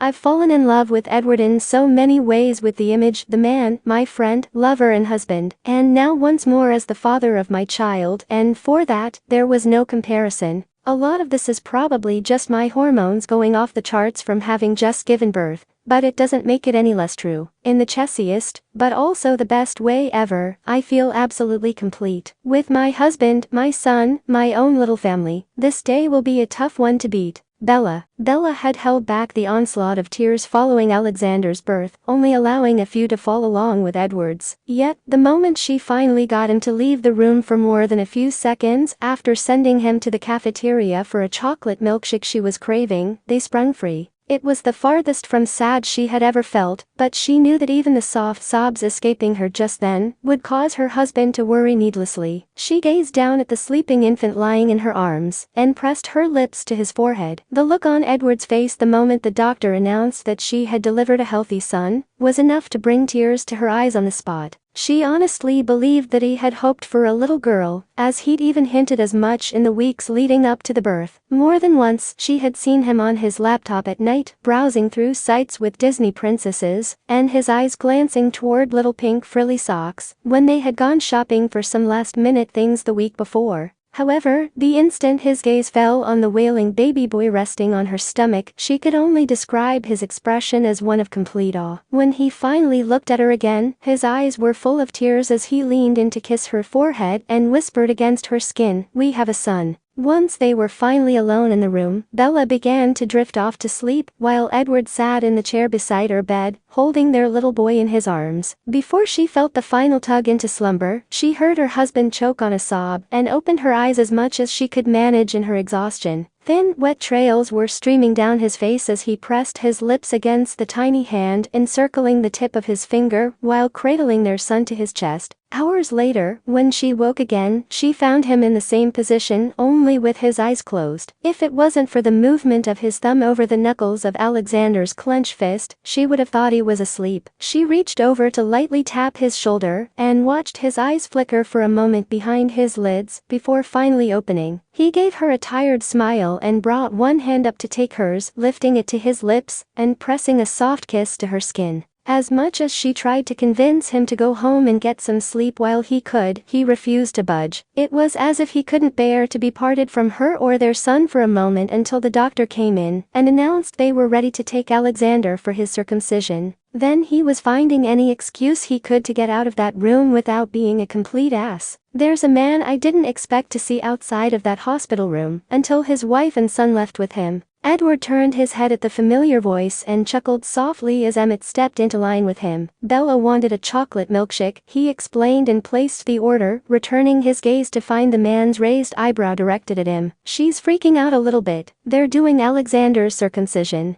"Okay, and I'm sure she's the only one freaking out a little bit," Emmett replied sarcastically, complete with air quotes. "It's not like they do it in front of you, you know. Look, I get it, okay? We agreed on this before he was born, that if we had a boy, he would be circumcised, and it's supposedly cleaner and healthier and all that, and he won't remember it. I don't remember mine." "Dude, seriously?" Emmett interrupted, giving a slight shudder. "Did not need that much information about your genitalia, man." "Seriously?" Edward retorted, mimicking Emmett's tone from a moment before. "And you think you have room to talk about my maturity level over a very sharp object being that close to my son's genitalia? That doesn't make you wince a little to think about?" It totally did. "Tried right up to the last minute to talk Rose out of it when Joshua was born," Emmett said with a laugh, pouring himself a coffee. "Other than that, how are you doing?" A smile reappeared on Edward's face, his eyes crinkling in the corners. "Amazing. It's like nothing I've ever felt before. I knew I'd be excited and emotional when our baby was born, but when the doctor said we had a boy, there are just no words. I honestly thought I wanted a girl, though I never admitted as much to Bella. What father doesn't want a daddy's girl? I always told her that I would be happy either way, and I believe that's true. So, the way I felt when Alexander was born completely knocked me for a loop. Yeah, I thought I wanted a girl first too, until the moment they placed Joshua in my arms. And now that I have a daughter as well, I'm even more glad that my first child was a son," Emmett replied as he paid the cashier, and Edward glanced over to him in question. "Now anyone that messes with my baby girl has a daddy and a big brother to contend with. You know, Rosalie would kick your ass if she heard you say that, for insinuating that Brianna actually needs protection." True enough, my baby could probably lay out a kid twice her size before her brother and I could get there, but still, a little intimidation factor won't hurt when she gets to be a teenager, Emmett replied with a grin. "You'll see what I mean when yours comes along." Edward chuckled and shook his head. If Bella even suspected I was thinking about the next one before our son was even a full 24 hours old, I might be the next one going under the knife. The two men shared a laugh, and Emmett clapped him on the shoulder with his hand. "I give her about 6 months before she's thinking about it again. And you, my friend, will have your first daughter-induced gray hair before you know it." "Thanks for the words of encouragement," Edward replied jokingly, but couldn't deny that the idea caused his heart to do a little flip. Someday, he was sure that they would finally have the little girl that he could spoil with all things frilly and Disney princess. In the meantime, however, no man could be happier than he was at that moment. He had an incredible and beautiful wife who had just given him a perfect and healthy baby boy. He finally had his own family, and there were many more years and adventures ahead of them all. Edward felt nothing less than thoroughly blessed. The end.